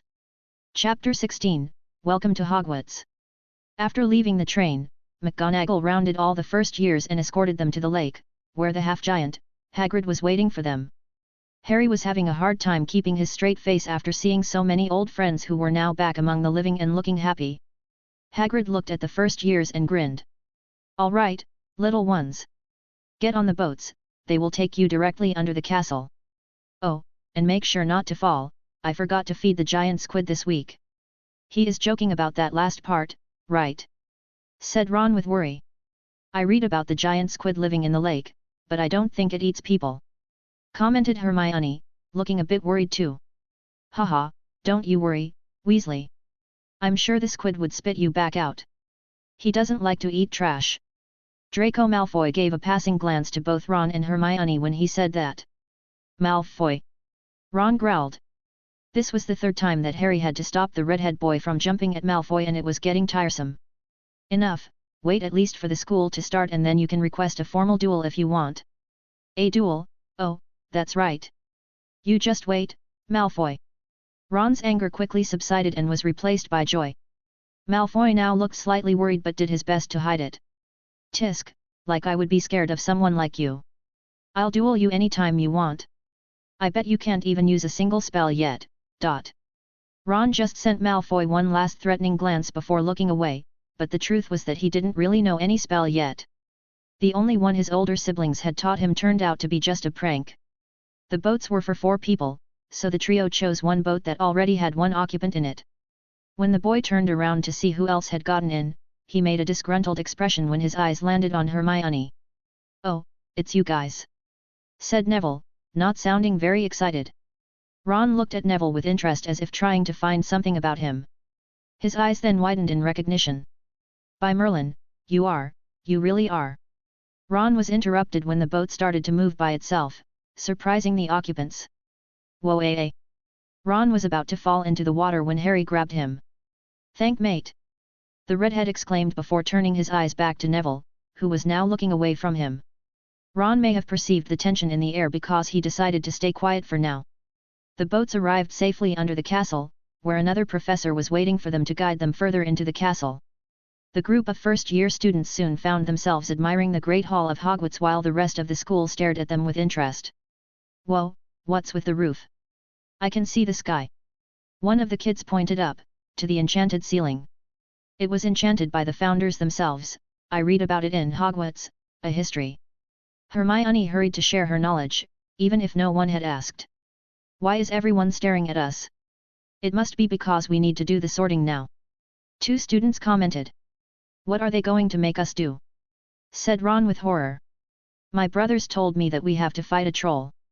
"Don't be ridiculous, Weasley." Draco made his way to the front of the line where Harry and the others were. "If you have nothing intelligent to say, it's best if you keep quiet." Ron threw Malfoy a nasty gaze. "No one asked for your opinion, Malfoy. I bet you don't know anything about the sorting either." "Humph, the contents of the sorting ceremony are something that has been kept secret from the first years since the founding of the school," Draco said with a knowing smile. "There is, however, someone among us who may know something about it." He walked until he was in front of Neville. "Maybe the famous Neville Longbottom knows about it." There were many gasps of surprise and murmurs among the group who had just realized, the famous boy who lived was among them. All eyes became completely focused on Neville and murmurs started to become more audible. "It's really him. By Merlin, he is actually here. He looks a lot more fat than in the books." Neville lowered his shoulders and looked down, wanting to be somewhere else. "I don't know either," he said softly. Draco looked at Neville with a mixture of disappointment and anger. "I see, you don't know either. Did you really defeat you-know-who?" asked someone. "How did you do it?" a short redhead girl asked. "I don't know, please, stop asking about that." Neville raised his voice slightly and looked away. "Leave him alone. He doesn't like to talk about that." Hermione defensively got in front of Neville. The kids who grew up in the magical world looked at Neville with mixed feelings. For one, they were happy to finally see the hero they heard so much about during their entire life, but on the other hand, they were disappointed to find out that he was nothing like what they had imagined. The ones who came from Muggle families were just looking with curiosity, wondering what all the fuss was about. Draco got close to Hermione, his 2 goons at his sides. "Get lost. He doesn't need from from someone like you." "Silence, everyone." Professor McGonagall looked at them with her usual stern expression from the teacher's area. The first-year students noticed that she was standing next to a peculiar hat that had been placed on top of a wooden stool. "We are about to begin the sorting ceremony," said McGonagall. Chapter 17, Sorting. "A hat, have I been worried for nothing?" Ron looked around, confused. "Did you seriously believe that you had to fight a troll?" Dean stared at Ron in disbelief. The voice of Professor McGonagall resounded in the hall. "As soon as I call your name, I want you to come over here and sit on this stool. I would then place the sorting hat on your head. This is a magical artifact created by founders, and it will decide which one of the 4 houses is best suited for you." The first years stared at the hat with concern. That strange thing was going to decide their house. Hannah Abbott. A very nervous blonde girl with pigtails walked to the platform where the professor was. McGonagall placed the hat on her head and waited. This one started to move its mouth and mumbled some inaudible things like it was seriously considering the matter at hand. After a few more seconds of this, the hat seemed to have made its mind and spoke loudly. Hufflepuff. Most of the students in the hall cheered for her and gave her a round of applause as she walked toward her table to join her new housemates.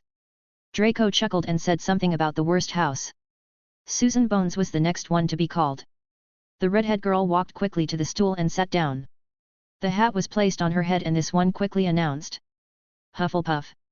Once more. Susan smiled with joy and hurried to join her friend Hannah at their table. Then, a boy named Terry Boot was placed in Ravenclaw, followed by some others. Hermione Granger called the professor. After a long period, the hat decided to choose Gryffindor for her. Neville Longbottom. The murmurs in the Great Hall increased in volume after the name was called. It got loud enough that Albus Dumbledore himself had to stand up and order silence. Neville sat down and fidgeted nervously on the stool while the professor put the hat on his head. Everyone was watching him with rapt attention, wondering which house would be the one chosen for Britain's youngest hero. Harry's attention was instead centered at the teacher's table. He recognized everyone sitting there except for one person. Next to Professor Flitwick, was a middle-aged man with long black hair. I don't think I have ever seen that man before, but it seems like he is going to be the defense against the dark arts teacher. Unless they have given that position to Snape in this world. His eyes moved to Severus Snape. He looked just the same as he remembers. Same greasy long hair, the same dark robes, and the same uninterested scowl on his face. Is he still working as a spy for Voldemort or did he defect completely, considering that the Dark Lord never actually died? He wondered for a moment what Voldemort could have been doing during the last 10 years he'd been missing. What kind of preparations has he completed during this time? The Voldemort of his world was already an extremely dangerous individual and this one had more time to prepare, the mere thought worries him. He clenched his fist and pushed those negative thoughts out of the way. There was no point in worrying about the unknown, he will need to carefully collect more information when he gets the chance. His focus returned to the professor's table. Most of them were watching Neville with a similar expression, something between happiness and curiosity. Snape was not paying attention and just looked annoyed by the fact that he was forced to be there. Dumbledore was staring at Neville with great intensity like trying to discern something explicit in the boy. Lastly, the new professor was also staring at Neville with interest but his face failed to show any particular emotion. He had a perfect poker face. By Harry's experience, this was normally a sign of someone with great proficiency in occlumency. Maybe we will have a competent teacher for once, well, other than Remus I guess. Not that he was expecting to learn much during his second attendance at Hogwarts. Especially when it came to defense against the dark arts. If anything, he was the one who had much to teach in that respect, after all, he had spent many years fighting dark wizards and all sorts of monstrous creatures. People started to murmur and whistle to each other again. It has been almost 10 minutes since Neville put the hat on but this one has yet to make a decision and people were getting anxious. What's wrong? Why is it taking so long? Is he too good for any of the houses? People started to say. Harry saw that Neville looked very distressed and ready to cry. He was also muttering something to the hat. Harry could make the word Gryffindor spoken over and over. He probably wants to be there because it was his father's house. He recalls some stories that Neville told him about how his grandmother would always be pushing him to be more like his father while growing up. Augusta may have put even more pressure on him this time around. Given that his father died and he became the boy who lived. Harry looked at Neville with pity and decided that he would help his old friend whenever he had the chance. The hat would always take into account the wishes of the student in the end, so it wasn't a surprise when it finally reached a decision. Gryffindor. Neville sighed in relief as most of the hall erupted in cheers. The loudest ones coming from the Gryffindor table, of course. The energy of the room went down quite a bit after Neville's sorting was over. This was the event that most were looking for and now all that was left was finishing the rest so they could start the feast. Draco Malfoy of course went to Slytherin to no one's surprise. A few others were sorted before it was finally his turn. Harry Potter.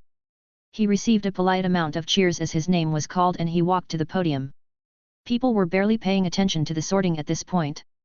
This was a new sensation for him, being just one of the bunch, instead of the center of attention. This is actually nice. He thought. Harry sat down while McGonagall held the hat over his head. Before this one even made contact with his hair, the hat was already speaking. Gryffindor, it shouted loudly. Well, that was fast. He could hear the professor exclaim. He was already expecting a quick decision. During his past war, he spent quite a few years using this castle as headquarters for the Resistance Army. Harry explored every nook and cranny of the castle and studied many of the magical artifacts left behind, including the Sorting Hat. And so, he has a great understanding of how the hat works.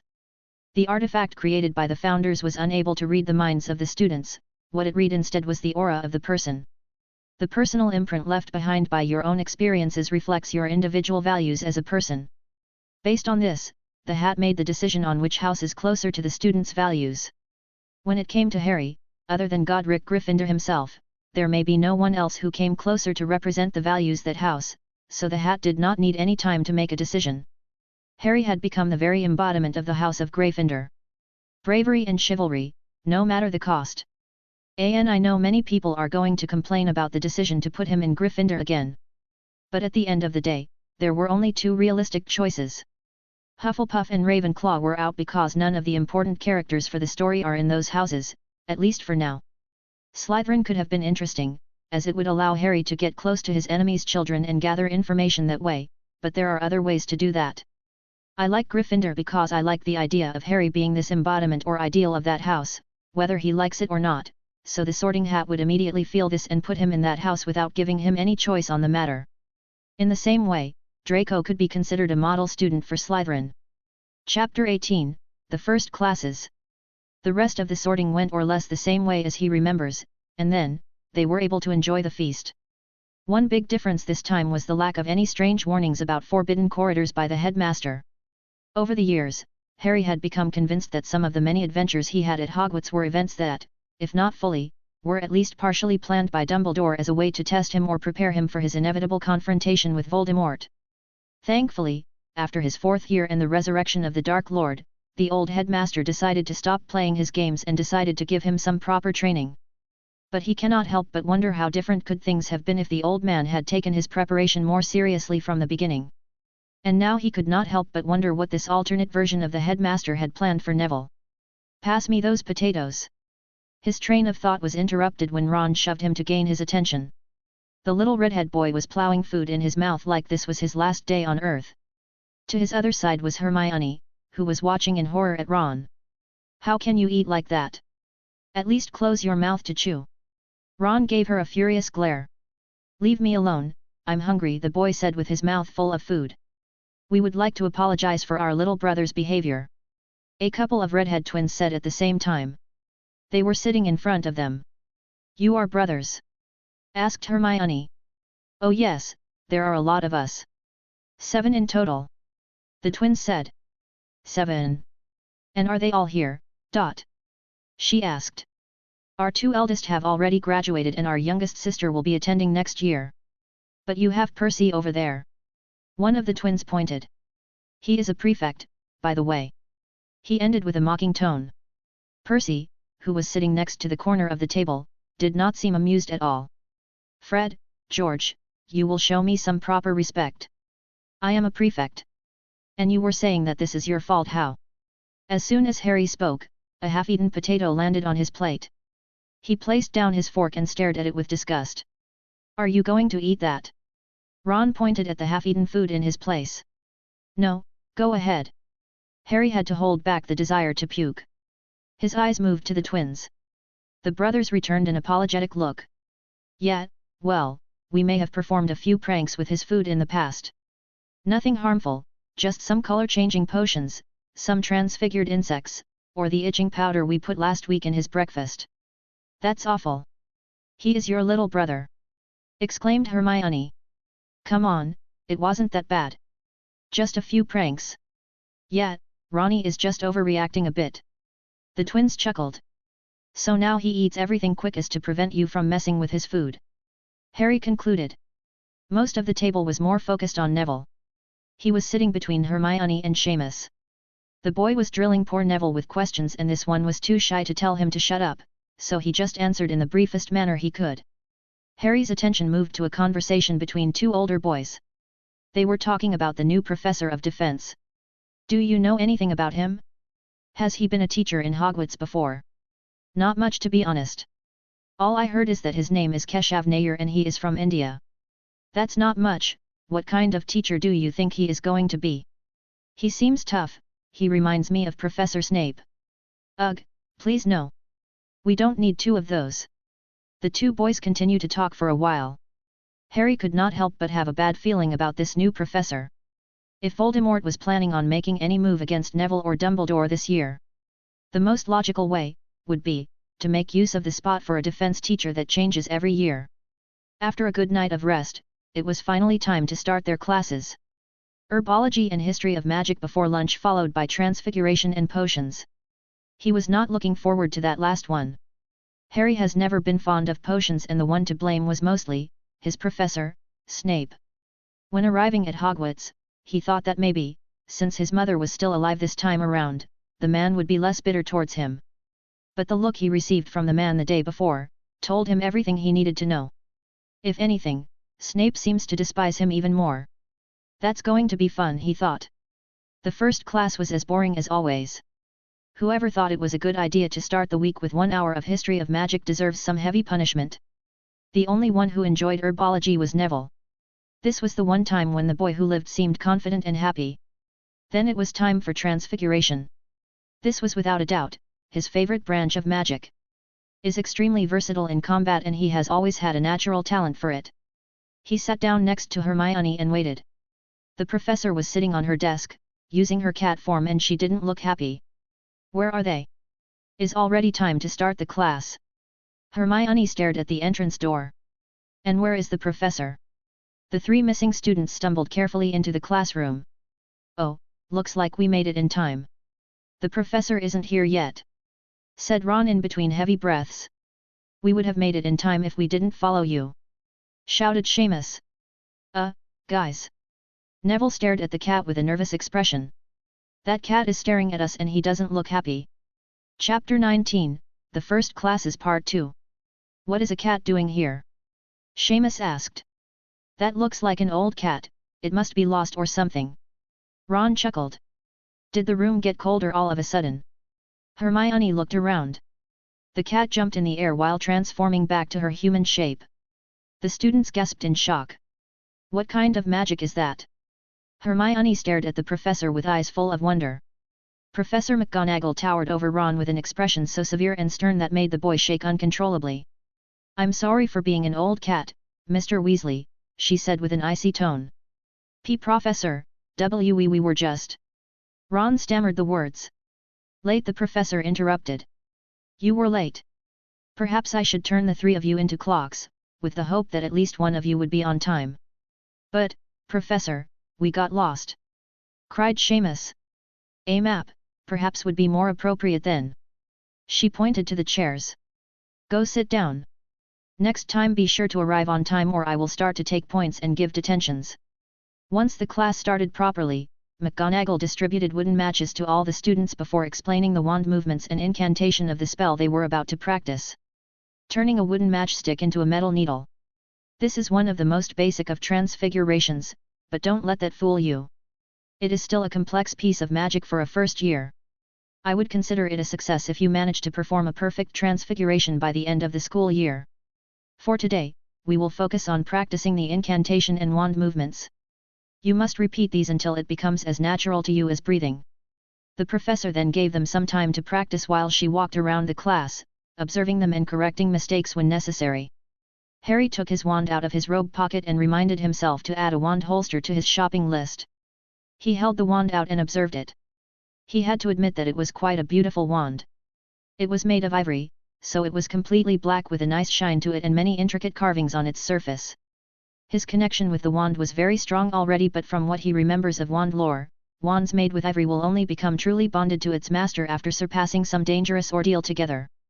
Once that happens, the wand will never answer to anyone else but its master.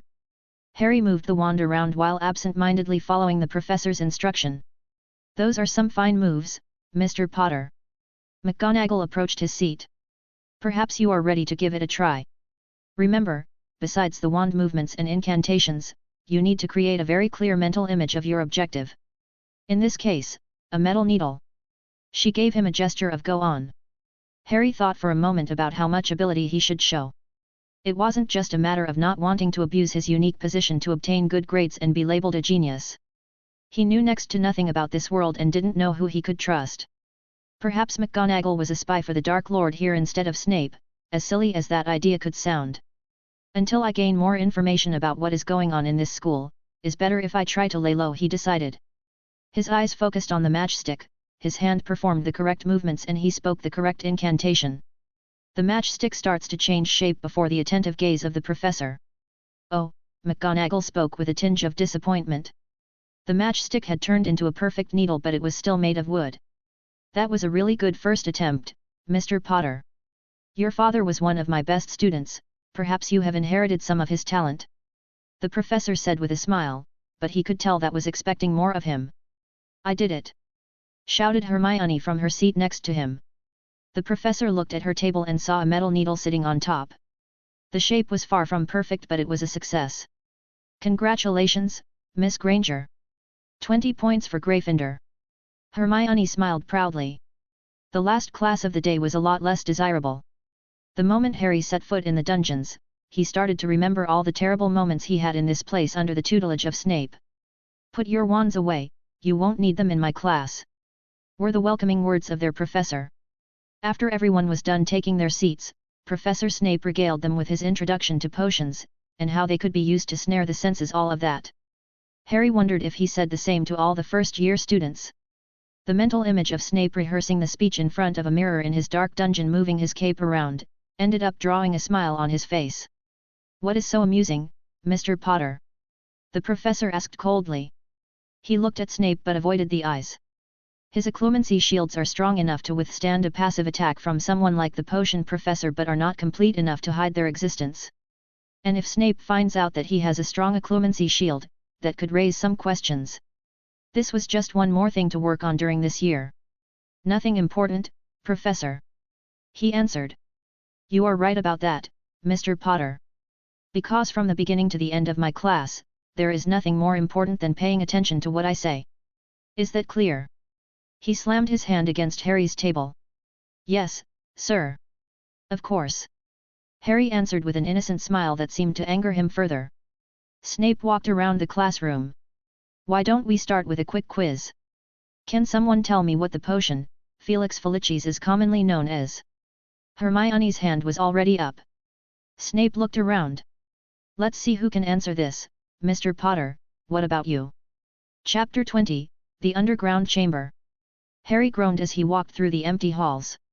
Snape did not stop asking questions until he got one wrong, and then proceeded to mock him for his ignorance in front of the class, something that the Slytherin students had found very amusing.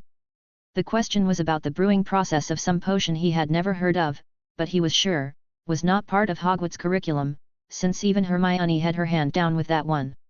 Tisk, what a petty man, ...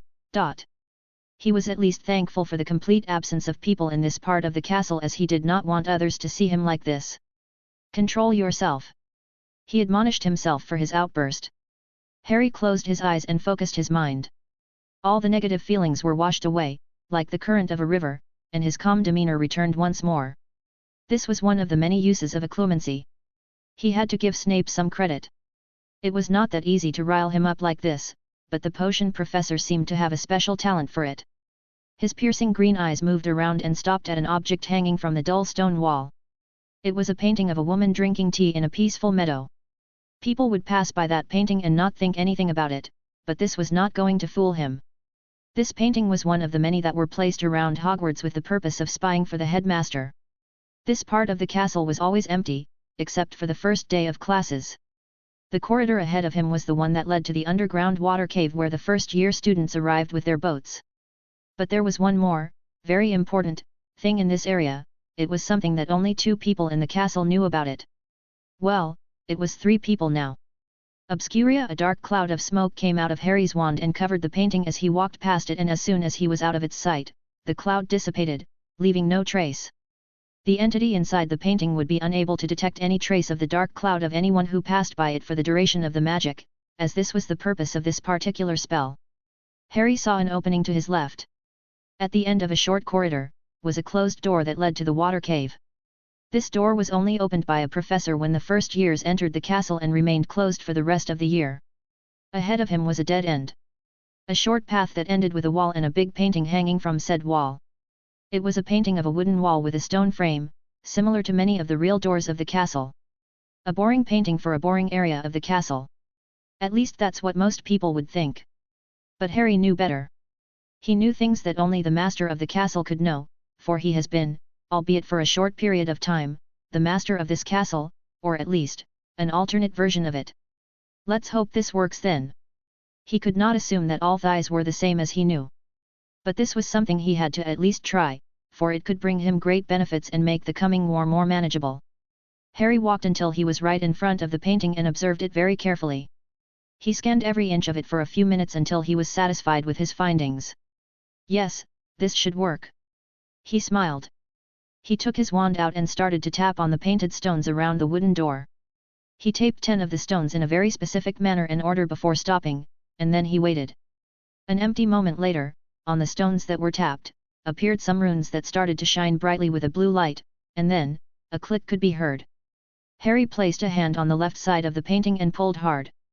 This one opened in the same way a door would, revealing a descending set of stairs that disappeared into the darkness. Lumos, a strong light appeared on the tip of his wand and he started to descend the stairs with no hesitation, like he was already very familiar with this procedure. The stairs continued for quite a while, descending further and further down. Followed by them, was a narrow corridor that ended into a stone arch. Harry walked past the arch, entering a massive chamber completely covered in darkness. Ah, the foundation of Hogwarts. It never ceased to impress me. As his voice echoed through the chamber, a blue magical fire came to life, illuminating the colossal room with an eerie light. The place is already impressive by its size alone. He knew for a fact that this room was almost the size of the entire castle. The floor was made of some fine, polished stone and there were massive columns all over the place. Those columns were dozens of meters in diameter and were made of some pure white stone he was never able to identify. Across its surfaces were countless archaic runes from an era long lost and their height was hard to calculate as they got lost in the darkness, way past the area that was illuminated by the fires.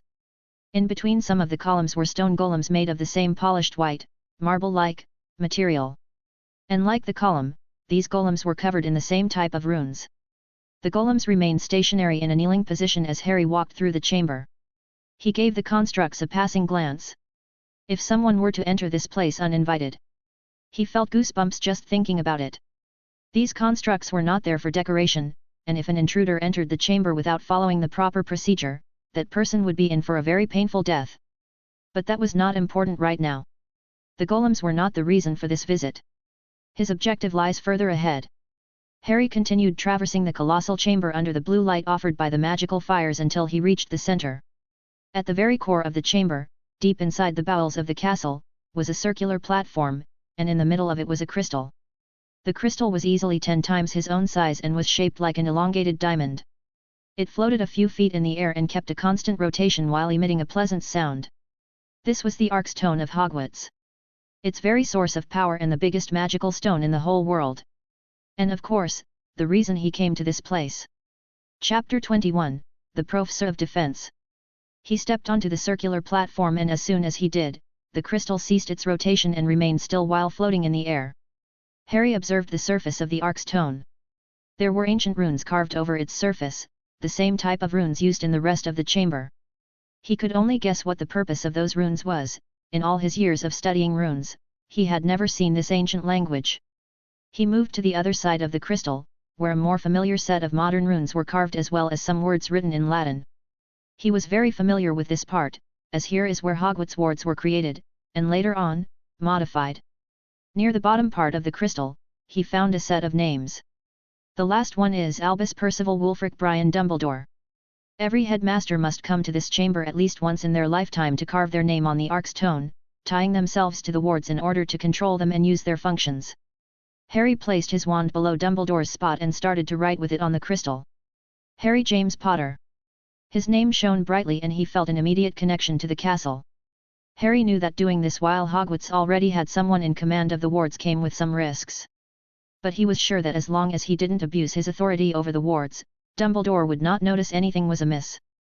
That was not a problem. As long as the castle didn't fall under heavy attack, the only privilege he had planned on using was his freedom of operating inside and outside the castle. It cannot hurt to be ready, just in case. The next day was double defense class before lunch, so he was able to meet their new teacher. He entered the class, along with some of the Slytherins, and sat down in one of the middle seats next to a blonde girl from the House of Snakes. They exchanged a polite nod before she turned her attention back to her book. This was Daphne Greengrass. He vaguely remembers her from his previous life despite going to the same year and having many classes together. That could only be a good thing, considering what house she was from. But the only reason he was paying the girl any attention was because he recalls hearing their family name being mentioned a few times back at home. Could Daphne be friends with my sister? Or maybe her little sister? I believe her name was Astoria. Attention, class! The voice of their professor was grave and authoritative enough to make even the Slytherins shut up and pay attention. Harry could give the professor a closer look now. His hair was long and black, the same color as his eyes. His skin was dark with a reddish tint to it, and he was built like a soldier. Tall and muscular. Most of his body was covered with a dark tunic, but Harry was able to spot several scars on the few uncovered places. His gaze was cold and hard as he looked at his students. Most of the kids sitting in the first row were trembling in fear now. This guy looks like someone who just came out of a battlefield. Why is someone like that teaching at a school? Harry thought. Now, brats, let's see, where do we start? He walked to the board, his wand appeared out of nowhere into his hand and he pointed it forward. A name was carved on the wooden surface with a series of deep cuts. Does he not know how to use a chalkboard? Harry wondered. The words Professor Nair could be made out. My name is Keshav Nair, but you may call me Professor Nair. Hermione raised a hand with some hesitation. Yes? The professor asked. Hermione pointed at the board. Professor, why you need to use the sea chalk to write on those? Despite her fear, she could not stand to see a chalkboard being abused in that manner, not even by a professor. Oh, right, it's been a while since I used those things, ha ha ha. What's your name, lass? I mean Miss Hermione Granger, Professor. Well then, have 5 points for Gryffindor, Miss Granger, he said with a scary smile. Does anyone else have a question before we begin? One of the Slytherin boys raised his hand. Yes, Mr. Theodore Nott, Professor. We were wondering, are you perhaps a former Auror or something? He asked while trying his best to look unfazed by the intimidating looks of the professor. An Auror? Hell no. I am a hit wizard. He said with pride. Does anyone know what a hit wizard is? A hit wizard, yes, that would explain a lot, thought Harry. The professor saw a few hands being raised and chose the blonde girl next to Harry. Go ahead, Miss Daphne Greengrass, Professor. A hit wizard is a mercenary who hunts down dark wizards for money. Good, but incomplete. We hunt down anything with a bounty approved by that country's government. Sometimes is a dark wizard, sometimes is a magical creature causing trouble, and sometimes is a poor fool who made enemies with the wrong person. Professor Nair chuckled, giving the students goosebumps. But you got some part right, so have 2 points for Slytherin. After that, the class continued in a more normal manner. Professor Nair explained the flipendo jinx, made demonstrations, and then allowed them to do some practice. Harry had to admit that Nair was one of the most competent defense professors he had seen in this school. Maybe on par with that Death Eater disguised as a crazy Auror who taught defense during his 4th year. But this makes me wonder, what is the catch? There is always a catch. Harry pondered. Chapter 22, Miss Greengrass. The second day of classes was over and Harry was, once more, walking alone through the castle. This time on the 7th floor. The room of requirement would make for the ideal place for practice. He paced back and forth until the door appeared, and once inside, he made sure to will the door to disappear. The last thing he needed was a surprise visitor. The place looked mostly empty, except for a few training dummies. This much will do for now. He needed to get used to this new body and magic until it became natural again to cast his spells. With his wand in hand, Harry started to unleash a barrage of spells on the poor dummies. An hour later, Harry was panting on the ground, bordering on magical exhaustion. My reserves are so tiny at the moment, I wonder if I should get some artifacts to help. He looked around. This room was also called the Room of Lost and Found Things. He may be able to find something useful here. I had to check that place anyway. There is a chance that Ravenclaw's diadem is still here. What did you say? Someone shouted. Harry was on his way to the Great Hall after taking a refreshing shower. But after turning a corner, he stumbled upon a confrontation between a group of Gryffindors and Slytherins. The first ones were Neville, Ron, and Seamus, while on the other side was Draco with his two goons. You heard me, Weasley, I called him a squib. Draco pointed at Neville. He couldn't even cast a flipendo. Harry recalled their morning lesson of D.A.D.A, and it was true that Neville had been unable to cast anything during the 2 hours of class, despite the professor's attempts to help him. At first, Harry had the suspicion that Augusta had forced Neville to use his father's wand, but after getting a closer look, he was able to confirm that Neville did go to Ollivander's and was matched with his former wand. He could recognize that particular Hollywood wand anywhere. He is happy to have left it there for him. That wand was meant for the boy of the prophecy, the one meant to oppose Voldemort. Taking it would have brought a lot of attention from both the Dark Lord and Dumbledore upon himself. And is not like he needs it at this point. His current wand would serve him well, and there would be no chance of producing a priori incantatem if he were to fight Voldemort. In the end, he could only reach the conclusion that if Neville's problem did not come from the wand, then it must be a psychological one. He knew for a fact that Neville had the potential to be a powerful wizard, but he had to surpass his sense of inferiority first. While he was pondering on some way to help the boy, Hermione came around the corner and walked angrily to the group of first years. Hey, leave Neville alone. She looked at Draco with a frown. Oh, great, the teacher's pet is here too. Draco rolled his eyes. Neville was hardly the only one who failed to cast the spell. Hermione added. Yes, that's what I was about to. Seamus got interrupted by Hermione, who had yet to finish her argument. Like for example, Seamus, who set the training dummy on fire. Hey! Complained Seamus. At least that did some damage, is a class about defense after all.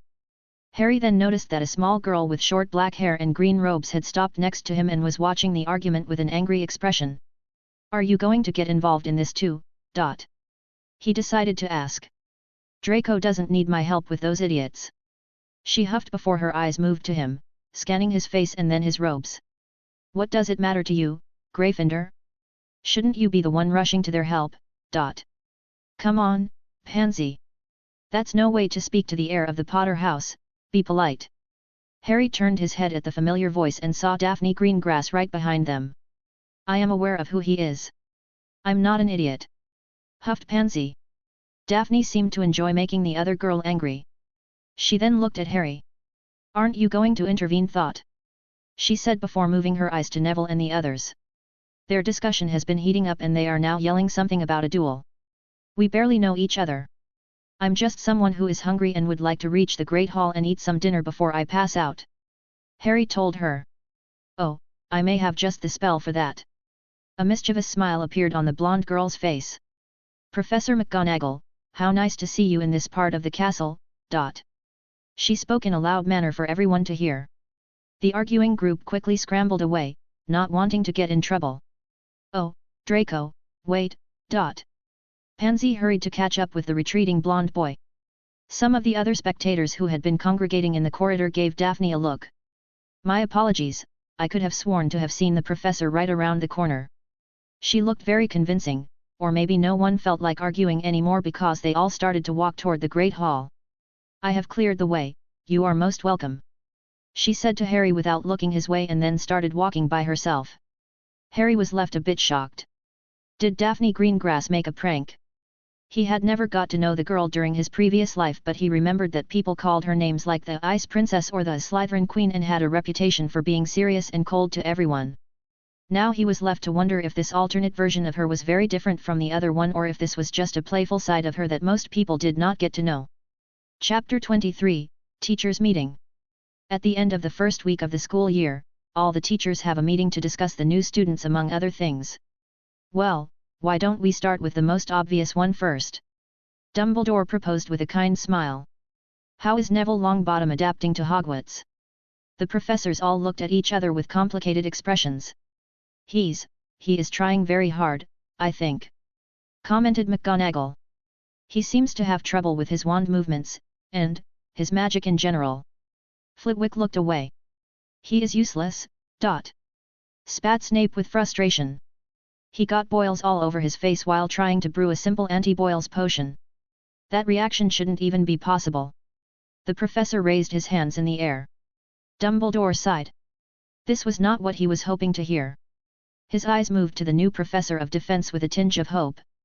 Professor Nair, what about you? Surely he is at least decent for defense magic.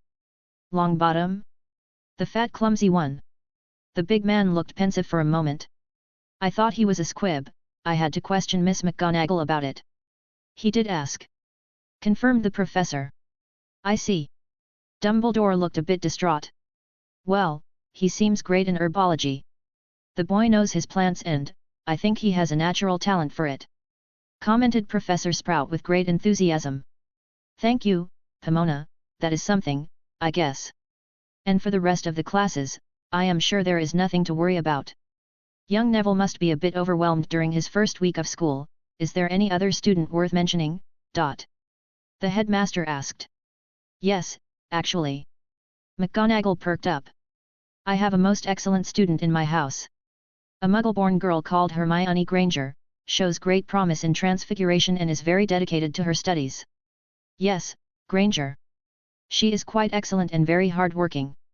I was very surprised that she didn't end up in my house, to be honest. Remarked Flitwick. A Muggle-born, that's very impressive indeed. Dumbledore seems to recall something then. The Potter's firstborn was also starting this year. Which house did he end up in? He had to admit that his attention during the sorting ceremony had been focused completely on Neville Longbottom. But he should have paid some attention to the other boys, especially the Potter one. The Potters had been some of his most loyal supporters during the beginning of the war. His relationship with them became somewhat strained after the unfortunate death of Sirius Black. He remembers that Lily had blamed the Order for their lack of direct action against Voldemort and his forces, saying that if they had done more, Sirius could have been rescued. But not all is lost. He has managed to maintain casual correspondence with James Potter after the defeat of Voldemort, and he was sure that the Potters would come back to his side once the Dark Lord makes his return, so he should keep at least a casual eye on their son and make sure he does not fall with the wrong crew. Yes, he is one of my lions, answered Minerva with pride. The headmaster felt relieved to hear that but didn't show it.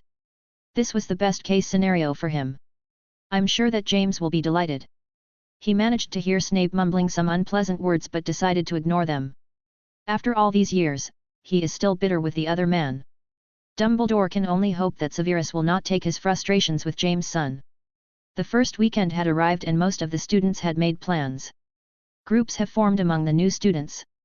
Ron and Seamus had been sticking to Neville like glue, accompanying him everywhere he went and acting very protective when someone else tried to approach and talk to their famous friend. Hermione had talked with Neville a few times and the tension from the first day had disappeared. But Ron and Seamus were not very fond of her after she corrected many of their mistakes during classes. So she was mostly kept out of their business. She also didn't seem to get along with the other girls, so Harry would find her often reading alone at the Gryffindor dorm. As for Harry himself, he had no interest in getting close to any of the other children. He loved the fact that he could see many of his former friends alive and happy again, but he had no reason to interact with them at this point. To him, they are just little children and he finds the idea of dealings with them and talking about toys and Quidditch, just, extremely boring. He rather spends his free time by himself, doing something useful like training. Gladius.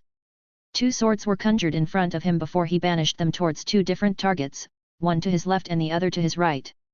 One of the blades impacted the dummy dead center and sent it tumbling backward, the other blade missed the target by a few inches and embedded itself in the wall. Harry looked at this with disappointment. This was one of his best combat tricks. A basic combination of conjunction and the banishing charm. It was a simple but effective way to deal with multiple enemies. I used to be able to conjure dozens of those and send them out with pinpoint accuracy. He knew that he had a long way to go before he could reach his previous level of strength. Is not that he lacked patience, as he understood that his body was very young and his magic was still developing. The problem was his lack of intel on Voldemort's location and his future plans. The uncertainty was making him very anxious. He could attack at any moment and he was not ready yet. He tried to walk and almost fell down. He felt tired, very tired. He has been pushing himself every day to his limit. That's enough for today, let's go back and take a shower. He looked at the clock on the wall, it was late, almost curfew. Shit, I missed dinner. His stomach complained in response. Shut up, you can have double breakfast tomorrow. Harry picked up his things and hurried back to the dorms, not expecting to find anyone out at this hour. So, it came as a surprise when Hermione came running to him as soon as he opened the painting to enter. Harry, thank God you are here. I need your help, she said with urgency. Chapter 24, Malfoy's Plan. What's the emergency? It's Neville. He got into another argument with Draco Malfoy and challenged him to a duel. Neville challenged Draco to a duel? A duel of magic. Harry looked at her with a dubious expression. Well, technically, it was Ron the one who suggested they have a duel, but that's not important, we have to stop them. She looked desperate. Why? And what do you mean by we? He felt too tired to deal with this. Because, they are going to be breaking so many rules with this duel, and they could also be hurt. Or expelled. Harry added. Hermione gasped at hearing the word. They could? She asked with dread in her voice. I was just joking, Hermione. They will be fine, they'll get a detention at most. Let them duel if that's how they want to spend their time. But... Hermione looked like she was about to cry. If you don't help me, who will, ... she said with misty eyes. Oh, come on. He sighed. Fine. I'll help you stop this duel. Don't cry. Harry can't understand why she cares so much about Neville, but he can't stand to see her sad. The girl had been like a sister to him, even if this wasn't the same Hermione he knew. You'll help me? She smiled. So, when is this duel? He said the last word with reluctance. Tonight at midnight, in the room of trophies, answered the girl. He wanted to roll his eyes. Yes, that's the best place for a duel, lots of glass and irreplaceable awards everywhere. I also thought it was a strange choice. It was Malfoy the one who suggested it, and Ron quickly agreed. I doubt he is planning on showing, but fine. He looked at the clock. It was 9 o'clock, and the curfew had just started. I'll see you here in 2.5 hours. I need a shower and some rest. It was then that she noticed his current state. What have you been doing until this late? You are covered in sweat, and you missed dinner. Harry walked away from her. Too tired to answer, I need a nap. She huffed in annoyance but said nothing. What are you two doing here? Ron pointed at Hermione and Harry, who were standing in front of the trophy room floor when they arrived. Did you come here to stop the duel? Asked Neville. Yes, you need to stop this and come back to the common room before we all get caught and punished for being out after curfew, that's against the rules, you know, ... answered Hermione. We know is against the rules, shut up! Shouted Ron. You may wanna lower your voice, said Harry. We are not supposed to be here, you know, he added. This seemed to upset both Ron and Hermione. Hermione wanted to stop them before they left the dorms at first, but Harry had convinced her to wait here instead. Claiming that nothing she would say could convince them not to come. But seemed that nothing she could say would convince them to go back either.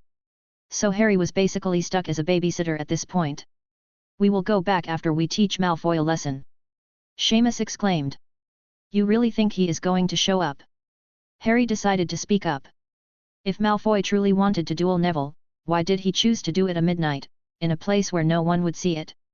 If he wanted to humiliate him, he would have chosen a time and place where plenty of people would be there to witness it.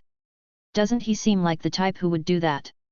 That's true, Malfoy is very arrogant and always insults us when there are other students around to hear him, admitted Neville. But why would he make us come here then? Now we can tell everyone that he is a coward who never showed up to the duel, said Ron with a smirk. To get you in detention. A girl's voice came from behind. They all turned to get a look at the one who spoke and saw two girls approaching. One of them was a girl with long brown hair who was looking around, clearly not very comfortable being there. The other one was a blonde girl with striking blue eyes who walked with confidence and looked at them directly and with no hesitation. Ron saw their green robes and frowned. What are you doing here, snakes? Where is Malfoy? How dare you, we even came here to help. The brown-haired girl exploded with anger. Stop, Tracy. Let me do the talking. Daphne glared calmly at the group. Her eyes stopped at Harry for a good second before moving to Neville. We overheard a conversation between Malfoy and some Slytherin boys. He was bragging about how he tricked you into breaking the curfew and how he gave Argus Filch a note, saying that some Gryffindor students were planning on sneaking in the trophy room at midnight for some prank, she explained. So, this was a trap then? Realized Neville. Why should we believe you? You could be working with Malfoy. Seamus looked at Daphne. I told you. We shouldn't have bothered with them. Let's go back. Tracy pulled from her friend's robes. Look, we took a risk to come here to warn you, but if you refuse to believe my words, so be it. She turned around and started to walk away with Tracy quickly following. You can't go back that way. Filch is there already. Harry's warning was just loud enough for everyone to hear. What are you saying now? Tracy glared at Harry with a frown. Oh no, let's go the other way. Daphne said with urgency. Tracy was going to question the reason for her decision, but that was not necessary when they heard a loud hiss. That's Filch's cat! Ron shouted. They had several unpleasant encounters with the janitor and his mangy cat during the week. So it was easy for Ron to recognize the creature. Whenever that cat went, the man was only a few feet behind. Run! Cried Seamus, and the trio of boys started to run in the opposite direction to where the cat was. Neville gave Harry and Hermione a quick glance and spoke a come on to the two of them. Chapter 25, Let's Hide. Hermione did not move. She had gone completely pale and was staring at the cat. Harry knew her well enough to know that she was probably thinking about all the trouble they were going to get in for this. The detentions, the permanent record, the loss of points. There was no time to argue with the girl, so he took her hand and started to drag her away while Daphne and Tracy followed behind. When they turned the next corner to the right, there was no more trace of Neville, Ron, and Seamus.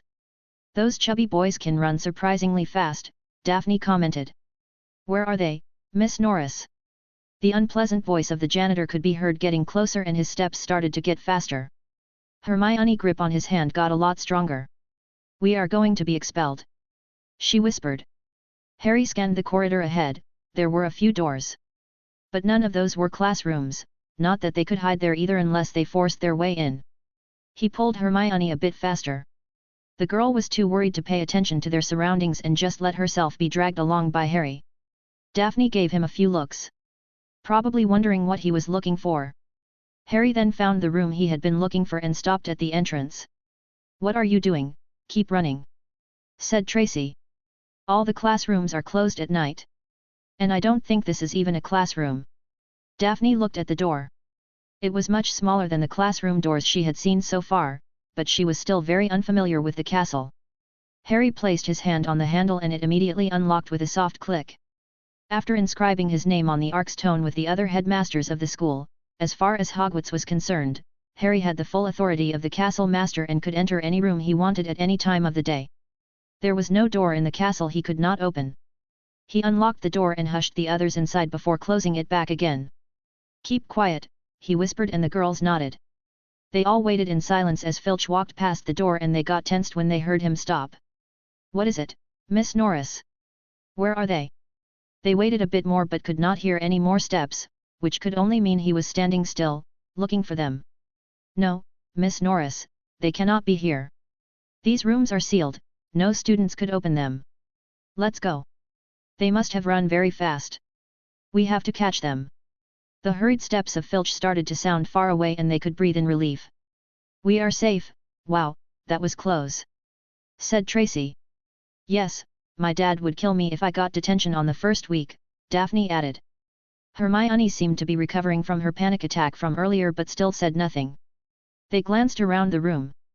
This is clearly not a classroom, commented Tracy. The room was a lot smaller than a classroom, was tastefully decorated, and filled with accommodations like several leather couches, coffee tables, and elegant chairs. I didn't know Hogwarts had rooms like these. This looks like a waiting room for guests. We have something like this in my family manor, said Daphne. Hogwarts used to host parties and reunions between noble houses in the past. They must have used rooms like this one back then. They all turned to look at Hermione. She shied away from the attention but continued. It's in Hogwarts, A History, Volume 1. Say, Potter, how did you open the door? It was clearly locked, Daphne asked.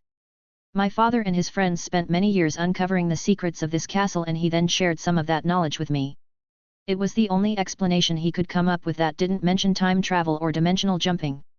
He walked to the nearby fireplace and pushed on one of the bricks. The back part of the fireplace opened, revealing a dark corridor behind. That will lead you to the dungeons. I trust you know how to use the Lumos charm. The three girls looked at him with shocked expressions. If you have questions, leave them for another occasion. We need to be back at our common rooms before Filch can warn our house heads. Daphne and Tracy looked at each other and nodded. Very well, Potter. We can talk on a different day. She pulled her wand and softly said Lumos. The tip of the wand became bright like a light bulb. She did not hesitate to enter the hole in the fireplace and disappeared with her friend following behind. Once they were gone, the entrance closed by itself. Let's go back. It should be safe now. Harry gave Hermione a look. Do I need to hold your hand again? He asked. Hermione became a bit embarrassed. I'm fine now. She huffed. They left the room and walked at a brisk pace without talking, and just a few minutes later they reached the painting of the fat lady that covered the entrance to the Gryffindor common room. Oh no, she is sleeping. Hermione pointed at the fat lady. She was lying comfortably on a big couch and snoring.